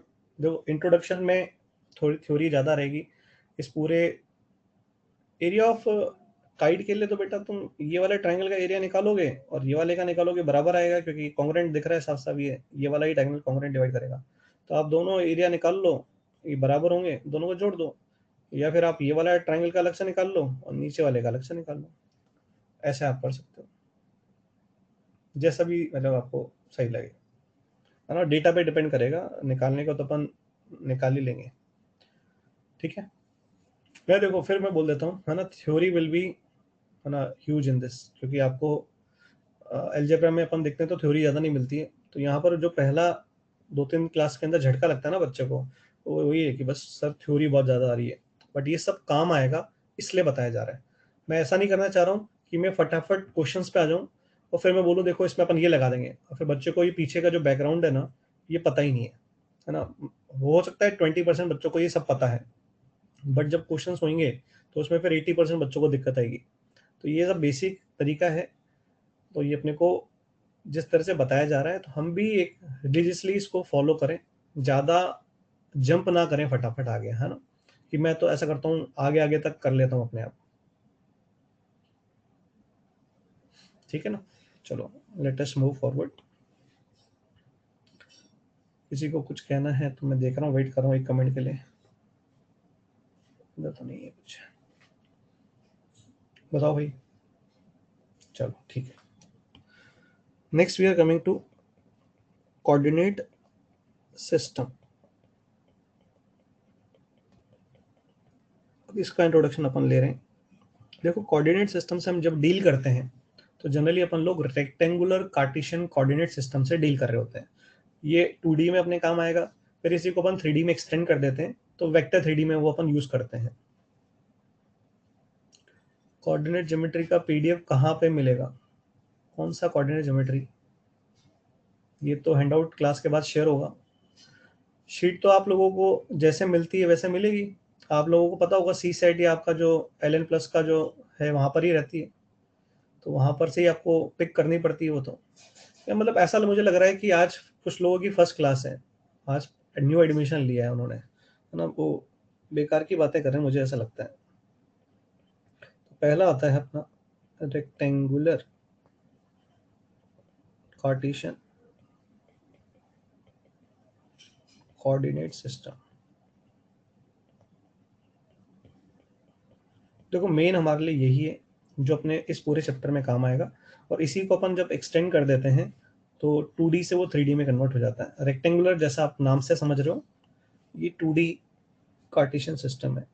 जैसे ये अपन ने बनाया, ये तो सबको पता है इनफैक्ट, है ना? मैं इसमें ज़्यादा कुछ बोलूँगा भी नहीं। ये वाई एक्सिस है, ये एक्स एक्सिस है, दिस इज ओरिजिन। तो यहाँ पे ये पॉइंट अपना 0 0 से डिनोट किया जाएगा। यहाँ पर अपन ने जैसे कोई पॉइंट लिया, ये फर्स्ट क्वाड्रेंट होता है, ये सब पढ़ा हुआ है अपन लोगों ने। ये सेकंड क्वाड्रेंट है, ये थर्ड क्वाड्रेंट है, और ये फोर्थ क्वाड्रेंट है। ठीक है? तो यहाँ पर अगर अपन ने कोई पॉइंट x कॉमा वाई लिया पोजीशन बताने के लिए, तो यहाँ से जब अपन x एक्सिस पे परपेंडिकुलर डालते हैं तो अगेन देखो ये सिंपल सी बात है, x एक्सिस पे कोई पॉइंट होगा तो y कोऑर्डिनेट 0 होगा, और y एक्सिस पे अगर अपन परपेंडिकुलर डाल रहे हैं ऐसे, तो अगर मैं इस पॉइंट को q कहूँ और इसको मैं कुछ r कह दूँ, तो आई थिंक किसी को डाउट नहीं होना चाहिए, ये पॉइंट x कॉमा 0 होगा और ये पॉइंट 0 कॉमा वाई होगा।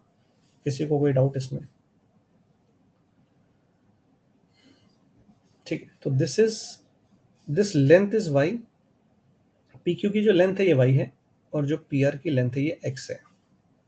एक्स को हम कहते हैं एब्सिसा, और वाई को हम कहते हैं ऑर्डिनेट। ठीक है? अब अगर आप फर्स्ट क्वाड्रेंट में कोई पॉइंट ले रहे हो, फर्स्ट क्वाड्रेंट की बात कर रहे हैं, तो इसका मतलब है वो यहां पर है। ये फर्स्ट क्वाड्रेंट नहीं है, ये बाउंड्री है। ये फर्स्ट क्वाड्रेंट नहीं है, ये बाउंड्री है। फर्स्ट क्वाड्रेंट का मतलब यहाँ पे, ये region is your first quadrant. समझ में आई बात? तो अगर मैं फर्स्ट क्वाड्रेंट से डील कर रहा हूँ तो मैं कहूँगा एक्स और वाई दोनों आपके पॉजिटिव होंगे। अगर मैं सेकेंड क्वाड्रेंट में जा रहा हूँ तो एक्स नेगेटिव है और वाई पॉजिटिव है। अगर मैं थर्ड क्वाड्रेंट में जा रहा हूँ तो एक्स और वाई दोनों ही नेगेटिव होंगे। अगर फोर्थ क्वाड्रेंट में है तो एक्स पॉजिटिव है और वाई नेगेटिव है। इसमें किसी को कोई दुविधा, कोई प्रॉब्लम किसी को? शिवम कुमार को दिक्कत है, 2 टाइप करा है उन्होंने। बताइए साहब क्या दिक्कत है, बता दीजिए। अब आपकी दिक्कत भी हम दूर कर देते हैं। शिवम कुमार साहब बताइए।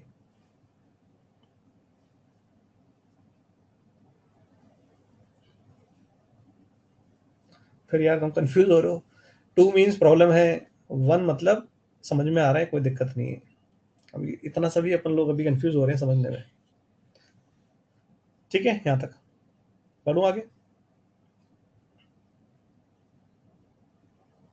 चलो, यहाँ पे अपन लोग इसी जगह पे आगे बढ़ने से पहले डिस्टेंस फॉर्मूला की भी बात कर लेते हैं। ये भी शायद आई थिंक सब लोगों ने पढ़ा हुआ है, डिस्टेंस फॉर्मूला।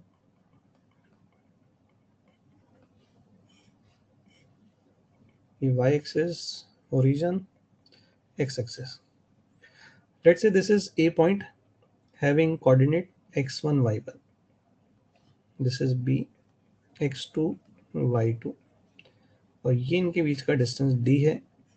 तो अगर d मुझे निकालना है तो d is under root of x2 minus x1 का होल स्क्वायर एंड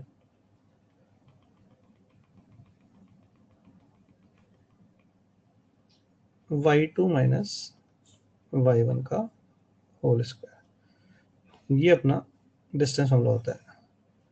क्या ऐसा कोई स्टूडेंट है जो सिर्फ पहली बार देख रहा हो तो वो बिल्कुल इसको याद भी कर दे? ये रिमेंबर लिख दिया, बाकी मुझे लगता है सबको पता होगा। आई थिंक 10th में तो काम भी आता है। ठीक है, चलो ठीक है। अब मैं क्या कह रहा हूँ यहाँ पे कि जब अपन लोग डील करते हैं कार्टेशियन कोऑर्डिनेट सिस्टम से, तो सब बच्चों को एब्सिसा का मतलब, ऑर्डिनेट का मतलब, कौन से कोऑर्डिनेट में कौन पॉजिटिव, कौन से में कौन नेगेटिव, सब पता होता है। बट यहाँ पर मैं तुम्हें एक और कोऑर्डिनेट सिस्टम के बारे में बता रहा हूँ, बट वो हमारे बहुत काम नहीं आता है, लेकिन अपने को पता जरूर होना चाहिए। तो क्या मैं बता दूं क्या? बहुत ज़्यादा काम नहीं आएगा, बट लेकिन अपने को आइडिया होना चाहिए। क्योंकि जब बच्चे उसको पहली बार पढ़ते हैं, किसी क्वेश्चन में मैं यूज़ ले लेता हूँ, तो फिर वो कंफ्यूज हो जाते हैं कि सर ये तो हमें पता ही नहीं है। एक्चुअली देखो, what is this X and Y, ये क्या बता रहा है? आप जब इसको एक्सरसाइज कोऑर्डिनेट कह रहे हो तो ये इसकी लोकेशन बता रहा है ना। मैं अगर कहता हूँ एक पॉइंट है जो कि 2,5 है, खट से आपने देखा कि 2,5 है रेक्टेंगुलर कार्टेशियन सिस्टम में, तो आप कहना ये चाह रहे हो कि इसका एक्स भी पॉजिटिव वाई भी पॉजिटिव, तो सर ये तो पहली बात फर्स्ट क्वाड्रेंट में आ गया। तो फर्स्ट क्वाड्रेंट में आप सर 2 यूनिट्स चले जाओ एक्स एक्सिस पे, और आप वाई एक्सिस पे उसके बाद 5 यूनिट्स चले जाओ, तो आप इसके घर पे पहुंच जाओगे। 2,5 इसकी पोजीशन है। समझ में आया क्या? अब उसको अदर वे राउंड देखने का तरीका है कि आप ऊपर 5 चले गए वाई एक्सिस पे, एंड देन 2 यूनिट्स आप एक्स एक्सिस की तरफ यानी कि हॉरिजॉन्टली मूव कर गए। कुछ लोग इसी चीज को एक दूसरे नजरिए से देखते हैं कि सर आप 2,5 हो तो आप ओरिजिन से कितनी दूरी पर आ गए sir? 2 square plus 5 square. But यहाँ पर मैं कहूँगा कि ये कंप्लीटली सही लोकेशन नहीं है। कोई अगर बच्चा बोले कि एक पॉइंट है जो ओरिजिन से इस डिस्टेंस पर है √29, तो there are infinite points which are at a distance of √29 from origin. If you can imagine, I can draw a circle in this manner. हाँ या ना? अगर आप ध्यान से देखो तो ओरिजिन से अगर मैं बोलूं कि एक डिस्टेंस d है, उस पर कितने पॉइंट होंगे? There will be infinite points lying on this circle. Done?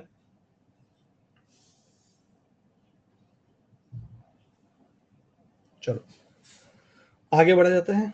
Next system जिसकी हम बात कर रहे हैं that is polar system. Polar coordinate system भी कहते हैं इसको, पोलर सिस्टम भी कहते हैं। ये थोड़ा सा अपने को आइडिया होना चाहिए कि what is polar coordinate system. बढ़ूं मैं आगे इसमें? तो जैसे कि अब इसमें एक कंफ्यूजन है ना, जो मैं दूर करना चाह रहा हूँ, इसीलिए मैं इसको ले रहा हूँ। अदरवाइज इसमें कुछ दम नहीं है, ऐसा कुछ नहीं है कि ये बहुत ज़्यादा कोई टफ चीज़ हो। एक छोटा सा कंफ्यूजन आता है जो मैं दूर करूँगा यहाँ पे। जैसे यहाँ पर अपन ने कोई पॉइंट पी लिया, तो इसको अपन यहाँ पे आर कॉमा टीटा से डिनोट करते हैं। We denote this by r comma theta. अब जनरली क्या होता है कि इसको अगर मुझे कार्टेशियन में चेंज करना है, यानी कि मुझे अगर इसे एक्स कॉमा वाई में चेंज करना है, तो अपन एक्स को लिख देते हैं r times cos theta and y बराबर आर टाइम्स साइन थीटा। अब उसको बच्चे जनरली समझते जैसे हैं वो बताता हूँ कि सर ये आपने ऐसे लिया, ये परपेंडिकुलर डाला, तो ये सर आर था, ये आपने ऐसे थीटा मेजर किया, this becomes sir r sine theta and this becomes r cos theta. और ऐसे पढ़ते हैं यहाँ तक तो ठीक है, पर इसके बाद क्या हो जाता है कि वो इसको समझते नहीं है कि इसका नोटेशन कैसे आया। वो लोग क्या कर लेते हैं, इस फोटो से समझ लेते हैं ना कि सर आर तो डिस्टेंस है तो ये पॉजिटिव होगा, बट यही गड़बड़ है यहाँ पे। आप आर को यहाँ पे नेगेटिव भी ले सकते हो। अब ये थोड़ा सा यहाँ पर ध्यान से नहीं सुनेंगे तो यहाँ पर कंफ्यूजन जो आता है ना बच्चों को, वो हटेगा नहीं अभी भी। बहुत ध्यान से सुनना मैंने क्या बोला यहाँ पे। बच्चे ये फोटो पढ़ लेते हैं, है ना, जहाँ पे थोड़ा बहुत उनको दिखता है तो इतना सा फोटो पढ़ते हैं, इतना सा फोटो पढ़ते हैं, इसको कन्वर्ट करना सीख जाते हैं। अगर मैं यहाँ पे आर की वैल्यू 2 लिख दूं और थीटा की वैल्यू π/3 लिख दूं और मैं स्टूडेंट को बोलूं बताओ एक्स और वाई में क्या होगा, तो सब ये फॉर्मूला लगा देते हैं कि एक्स को आर कॉस थीटा और वाई को आर साइन थीटा लिख दो सर। तो ये बन गया सर आपका कार्टेशियन कोऑर्डिनेट सिस्टम रेक्टेंगुलर वाला। यहाँ तक सही है, कुछ गलत नहीं कर रहे हैं वो लोग। अब वो क्या कर लेते हैं, मन में ही मान लेते हैं कि ये आर पॉजिटिव है। यहाँ गड़बड़ है। मैं अगर यहाँ पे ऐसे लिख देता हूँ -2 π/3, तो तुम्हें समझ में आना चाहिए। वैसे ही सोचो, अगर मैं -2 cos π/3 लिखता तो ये कितना आता, -1 आता। और अगर मैं -2 sin π/3 लिखता तो ये कितना आता, माइनस का √3 आता। कैन यू अंडरस्टैंड ये जो कोऑर्डिनेट आया ये कहाँ लाई कर रहा है, बताओ जरा। थर्ड क्वाड्रेंट में लाई कर रहा है ना। अब तुम ध्यान से समझना, देखो इतनी सी चीज से मैं तुम्हारा कंफ्यूजन दूर करने वाला हूं, बहुत ध्यान से समझना। ये एंगल कितना था बेटा, π/3। तो आर यू विद मी, π/3 मान लेते हैं ये एंगल है, ये एंगल π/3 मान लेते हैं। तो इस लाइन की तरफ जाना था अपने को। अब आर आपने जैसे ही क्या लिया, नेगेटिव लिया, तो आप ऊपर की जगह उल्टे डायरेक्शन में चढ़ गए। क्या ये बात समझ में आई क्या? आप π/3 एंगल पे थे तो आपने वो लाइन ड्रॉ करी, और आर क्योंकि नेगेटिव था तो आप उस लाइन के अपोजिट डायरेक्शन में चले गए। बात समझ में आई क्या? कितना सिंपल सी चीज है जो दिमाग में अच्छे से बैठ जानी चाहिए। बच्चे रट्टा मारते क्या हैं कि r has to be positive, ये जरूरी नहीं है। मेरी बात समझ में आई क्या? अब ध्यान से सोचो। अब इतनी सी बात से मैं तुम्हें सबसे मेन चीज समझा रहा हूं, बहुत ध्यान से सुनना। तुम सोचो कि तुम अभी यहां पहुंचे थे -1 -√3 पे, है ना। तो क्या इस पे पहुंचने के लिए मैं आर कॉमा टीटा की इनफाइनाइट रिप्रेजेंटेशन यूज कर सकता हूं? कैसे यूज कर सकते हैं? अभी तुम्हारे सामने मैंने आर कॉमा टीटा कैसे यूज किया था, -2 π/3। तो तुमने देखा कि ये कन्वर्ट होके क्या बन रहा था, -1 -√3। अब ध्यान से सोचो कि अगर ये वाला एंगल इस तरफ जाके मैं देखता, अगर ये 60 था, सपोज करो ये 60 था, तो अगर मैं ऐसे यहाँ तक पहुँचता, क्या ये समझ में आ रहा है तुम लोगों को? ये तो 180 और 180 में 60 जोड़ते तो ये पूरा का पूरा जो एंगल आता वो इधर से नापते तो वो 240 डिग्री हो जाता। Can you understand that? तो what I am trying to say is कि थोड़ा सा यहाँ पे समझने वाली बात है। जैसे ये अपना ओरिजिन है। अच्छा, before I proceed let me tell one more thing. This origin here is known as pole. इसको कई बार अपन पोलर कोऑर्डिनेट सिस्टम में क्या बोल देते हैं, पोल बोल देते हैं। क्या बोल देते हैं इसको अपन, POLE। Origin is sometimes called as pole in polar coordinate system. अब ध्यान से देखना, if I come to this point, this point, this is -1 -√3। तो मैंने अभी भी तुम्हें इसको बताया, अगर ऐसे एंगल को नापे अपन तो ये 240 डिग्री आ रहा है।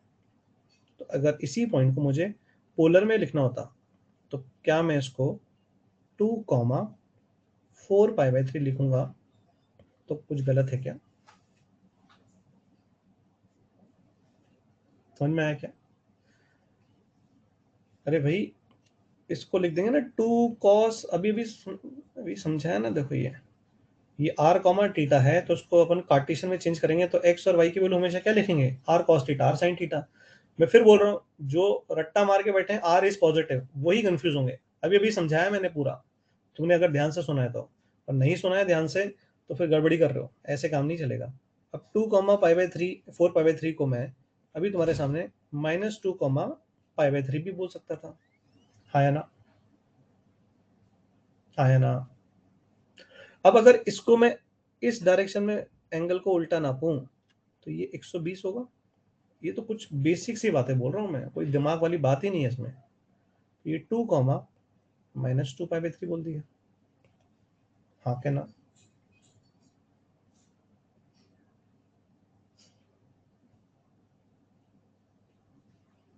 एंड आप लिखते जाओ 100 ऑन करके।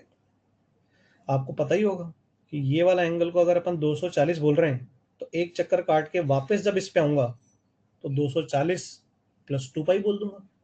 फिर एक और चक्कर काट के आऊंगा तो 4π + 240 बोल दूंगा। अपन ने सर्कुलर नोटेशंस पढ़े कंपाउंड एंगल में, आया ना? यस और नो?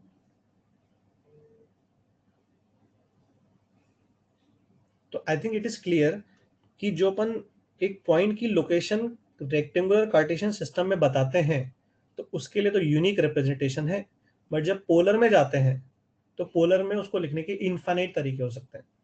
ये बात समझ में आनी की नहीं? बहुत सिंपल सी बात है। पोलर में आप आर कॉमा थीटा जब लिख रहे हो तो उसको आप जब एक्स को आर कॉस थीटा और वाई को आर साइन थीटा में कन्वर्ट कर रहे हो तो आपका जो एक्स और वाई आएगा वो यूनिक आएगा रेक्टेंगुलर कार्टेशियन सिस्टम में। उसकी लोकेशन आप एग्जैक्टली बता दोगे। बट जब आर कॉमा थीटा से लिखने जाओगे तो उसको लिखने के there can be infinite ways. ये कोई पूछेगा नहीं, ये सिर्फ आपकी अंडरस्टैंडिंग के लिए बताया जा रहा है। कुछ लोग पोलर कोऑर्डिनेट सिस्टम पढ़ते हैं ना, तो बस वो ये रट्टा मार के रखते हैं। मैं वो चीज रट्टा ना मारो और आपको बेसिक आइडिया समझाने के लिए इतना बताया, नहीं तो इतना बताने की कोई आवश्यकता ही नहीं है। मैं कहना चाह रहा हूं तुम सिंपल सी बात समझो। इस पॉइंट को पोलर में लिखने के लिए I can use this, I can use this, I can use this and so on, I can use infinite ways. ये हमेशा कुछ भी इनको लिखूंगा और मैं इसको आर और इसको थीटा बोल रहा हूँ, और जैसे ही मैं एक्स को लिखूंगा आर कॉस थीटा और वाई को लिखूंगा मैं आर साइन थीटा, आप हमेशा कहाँ पहुंचोगे? इसी पॉइंट पे पहुंचोगे। Simple as that. इतना मैं क्यों बता रहा हूँ? इतना भी नहीं बताऊं मैं क्योंकि ज्यादा तो काम आएगा नहीं, लेकिन ये बताने का पर्पस ही यही है कि किसी भी बच्चे से मैं पूछता हूँ पोलर कोऑर्डिनेट सिस्टम क्या होता है, वो ये सब बना देता है और वो खट से कह देता है कि आर जो है ना सर, ये आपका सर पॉजिटिव होता है हमेशा। बट यहीं पर ये दिमाग खराब हो जाता है जब बच्चा बोलता है आर इज पॉजिटिव। तो इसलिए मैंने ये सारी रामायण समझाई है। हाँ या ना? 1 और 2 समझ में आया तो 1, नहीं समझ में आया तो 2। तो यहाँ पर मैं वैसे लिखने की कोई जरूरत नहीं है, लेकिन मैं फिर भी लिख देता हूँ कि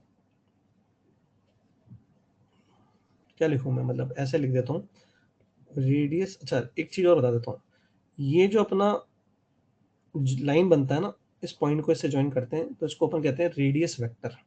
ओपी जैसे यहाँ पर है is called radius vector. Radius vector ये इसका नाम दिया जाता है। और ओरिजिन को अपन यहाँ पे पोलर कोऑर्डिनेट सिस्टम में क्या कहते हैं? पोल कहते हैं। ठीक है, वी से ओरिजिन एज पोल। ठीक है, now what I am saying is radius vector. Radius vector क्या हुआ? जैसे आपने इस पॉइंट को पी कहा तो आपने ओरिजिन से इसको ज्वाइन किया तो ये आपका रेडियस वेक्टर कहलाता है। तो radius vector is positive,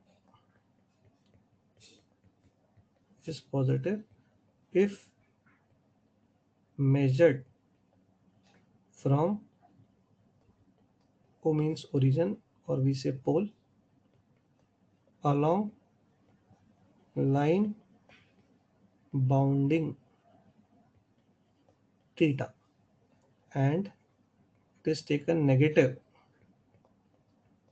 if measured in opposite direction।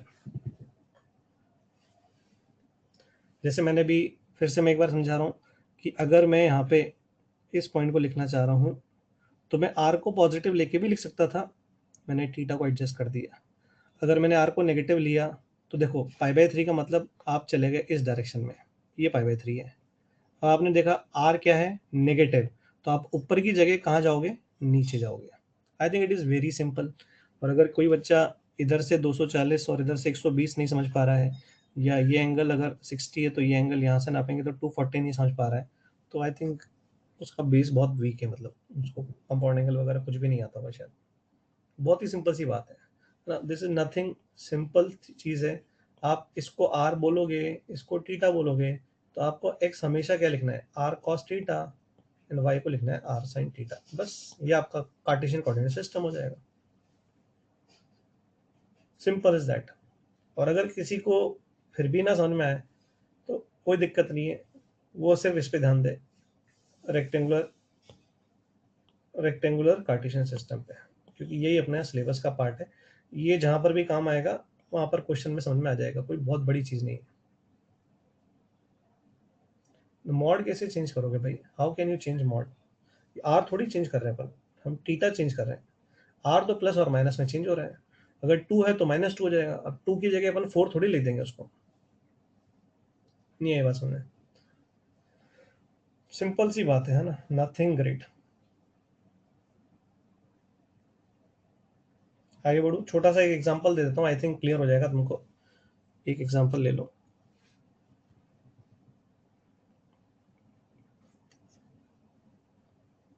Convert -4, 2 पाई/3 into Cartesian coordinate, बताओ क्या आंसर होगा इसको अगर कन्वर्ट करना है तो। फिर मैं बोल रहा हूँ ये कोई पूछेगा नहीं, बट पता होना चाहिए, कुछ ऐसी चीजें हैं जैसे अपन लोग पढ़ते हैं तो बेसिक आइडिया अपने को होना चाहिए। क्या होगा बताओ इसका आंसर, तो यस, ये आ जाएगा आपका -4 cos 2 पाई/3, एंड वाई आ जाएगा आपका -4 sin 2 पाई/3। बस सिंपल इतना सा काम करना है, तो ये आपका 2 बन जाएगा और ये आपका -2√3 बन जाएगा, सिंपल। जैसे अब एक और देखो, कन्वर्ट -1, इंटू पोलर कोऑर्डिनेट्स। अब जैसे ही मैंने ये पूछा, अब इतना जितना मैंने समझाया है उसके बाद तुम्हें शायद पता चल चुका होगा कि सर इसके तो इनफाइनाइट आंसर हो सकते हैं, क्योंकि आप पोलर में चेंज करोगे तो लोकेशन अपने को बस पता चल जाए। तो तुमने क्या करा, कुछ नहीं करना, देखो कॉमन सेंस यूज करो, जितना बता रहा हूँ वो समझो। ये रहा -1, बस। ये दूरी मैं तुमसे पूछूं ओरिजिन से कितनी है, तो हर एक बच्चा इजीली बता सकता है कि सर ये डिस्टेंस जो है ना सर, ये √2 है। अब तुम्हारा खेल सारा सिंपल सा खेल है, आई थिंक हो ही गया है। बता दो आंसर क्या होगा, कैसे कैसे लिख सकते हैं इसको।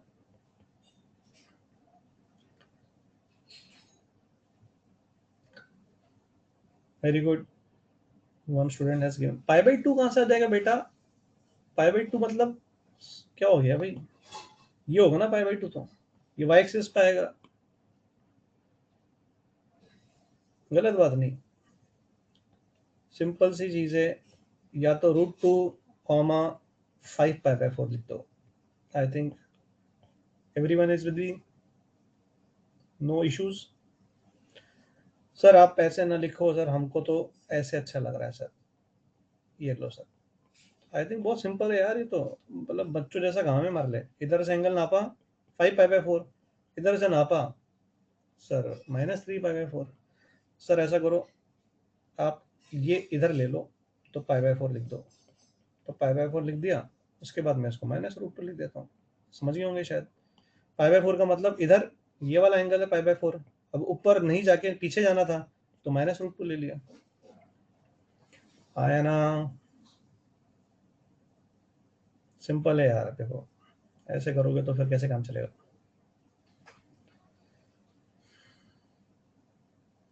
ठीक है, एंड सो ऑन। अब सो ऑन में तो आप 100 लिखते जाओ, लिखते ही जाओ, कोई दिक्कत ही नहीं है।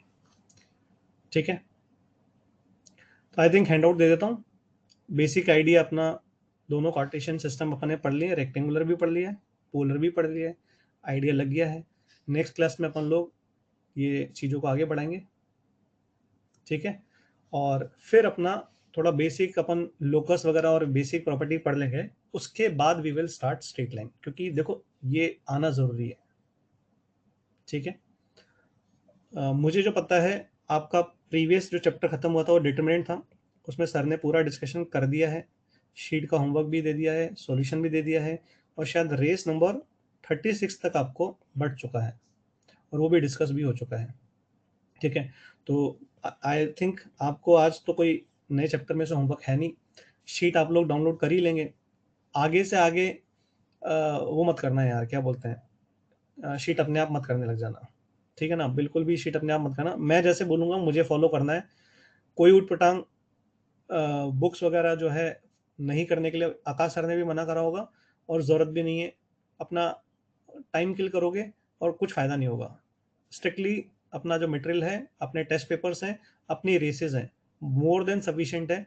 उससे याद रखना 3 टाइम्स रिवीजन वाला फंडा, है ना? 3 times if you revise, it is more than enough. No pink, no yellow, no brown, no kind of any other book, simple as that. Clear है क्या? सिंपल, है ना? और दूसरी चीज़ ये कि मेरी क्लासेस देखो काफ़ी रहती हैं, है ना? तो मैं रिस्पॉन्स नहीं देता हूँ ज़्यादा इन सब पे, व्हाट्सएप पे और इन सब पे, ठीक है? तो व्हाट्सएप वगैरह के लिए कुछ लोग कह रहे हैं, तो ये सब बिल्कुल नहीं रहेगा। क्लास में मैं हर दिन मिलूँगा, माइक ऑन कर दूँगा, पूछो, शीट भी अपन लोग यहाँ पर देंगे, उसको डिस्कस कर देंगे अपन लोग, है ना? और एक शायद वीक में ज़ूम डिस्कशन क्लास भी होती है, वहाँ पर अपन लोग ज़ूम डिस्कशन में रहेंगे, तब अपन पूछ लेंगे, ठीक है? और मैं शीट का पीडीएफ का सॉल्यूशन तो दूँगा ही सही। सबको ई सॉल्यूशन ऐप पे वीडियो सॉल्यूशंस पड़े हैं, तो वो भी अपन देख सकते हैं।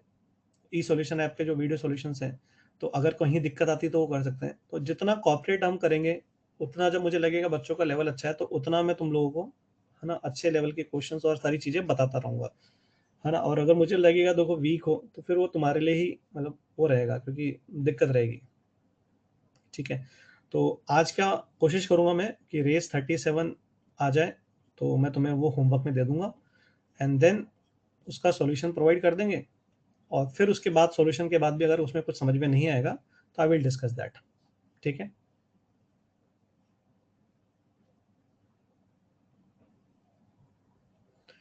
हाँ, जिसके पास 37 रेस है, अगर मान लो है, और उसको लग रहा है इसमें जितने भी चैप्टर्स मैंने पढ़े हैं उसी के क्वेश्चंस हैं, तो आप कर सकते हो, है ना? मैंने अभी 37 देखी नहीं, मुझे देखना पड़ेगा 37 कौन-सा है, ठीक है? तो मैं अब, है ना, हैंडआउट शेयर कर रहा हूँ, just give me 1 minute.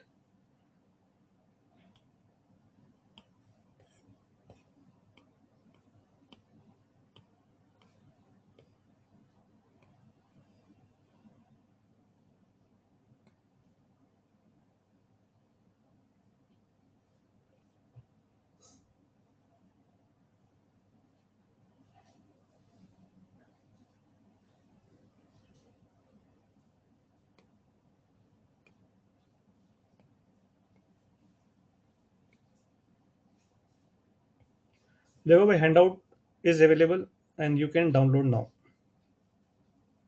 Total there will be 6 pages. क्या सबको हैंडआउट दिख रहा है डाउनलोड सेक्शन में? ठीक है, तो वेरी गुड, हैंडआउट मिल गया है तो ले सकते हो, और अगर किसी को कुछ कहना है तो भाई बोलो। हाँ, क्लास इज ओवर, बट अगर किसी को कहना है कुछ तो बोलो। माइक ऑन कर दूंगा मैं उसका, कोई दिक्कत नहीं है। Bye bye, Radhe Radhe, have a nice day.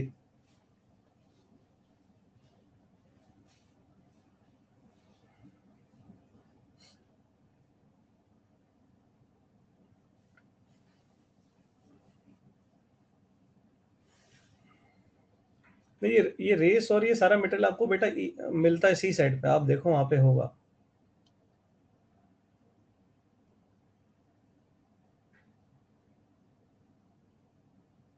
हाँ, सी साइट और एल प्लस पे देखो स्टूडेंट्स लिख रहे हैं, सब अवेलेबल है।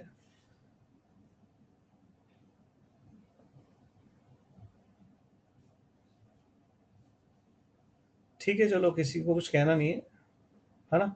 तो अपन कल मिलते हैं फिर। कल अपनी क्लास का टाइम 10 बजे का रहेगा, मॉर्निंग में, ठीक है?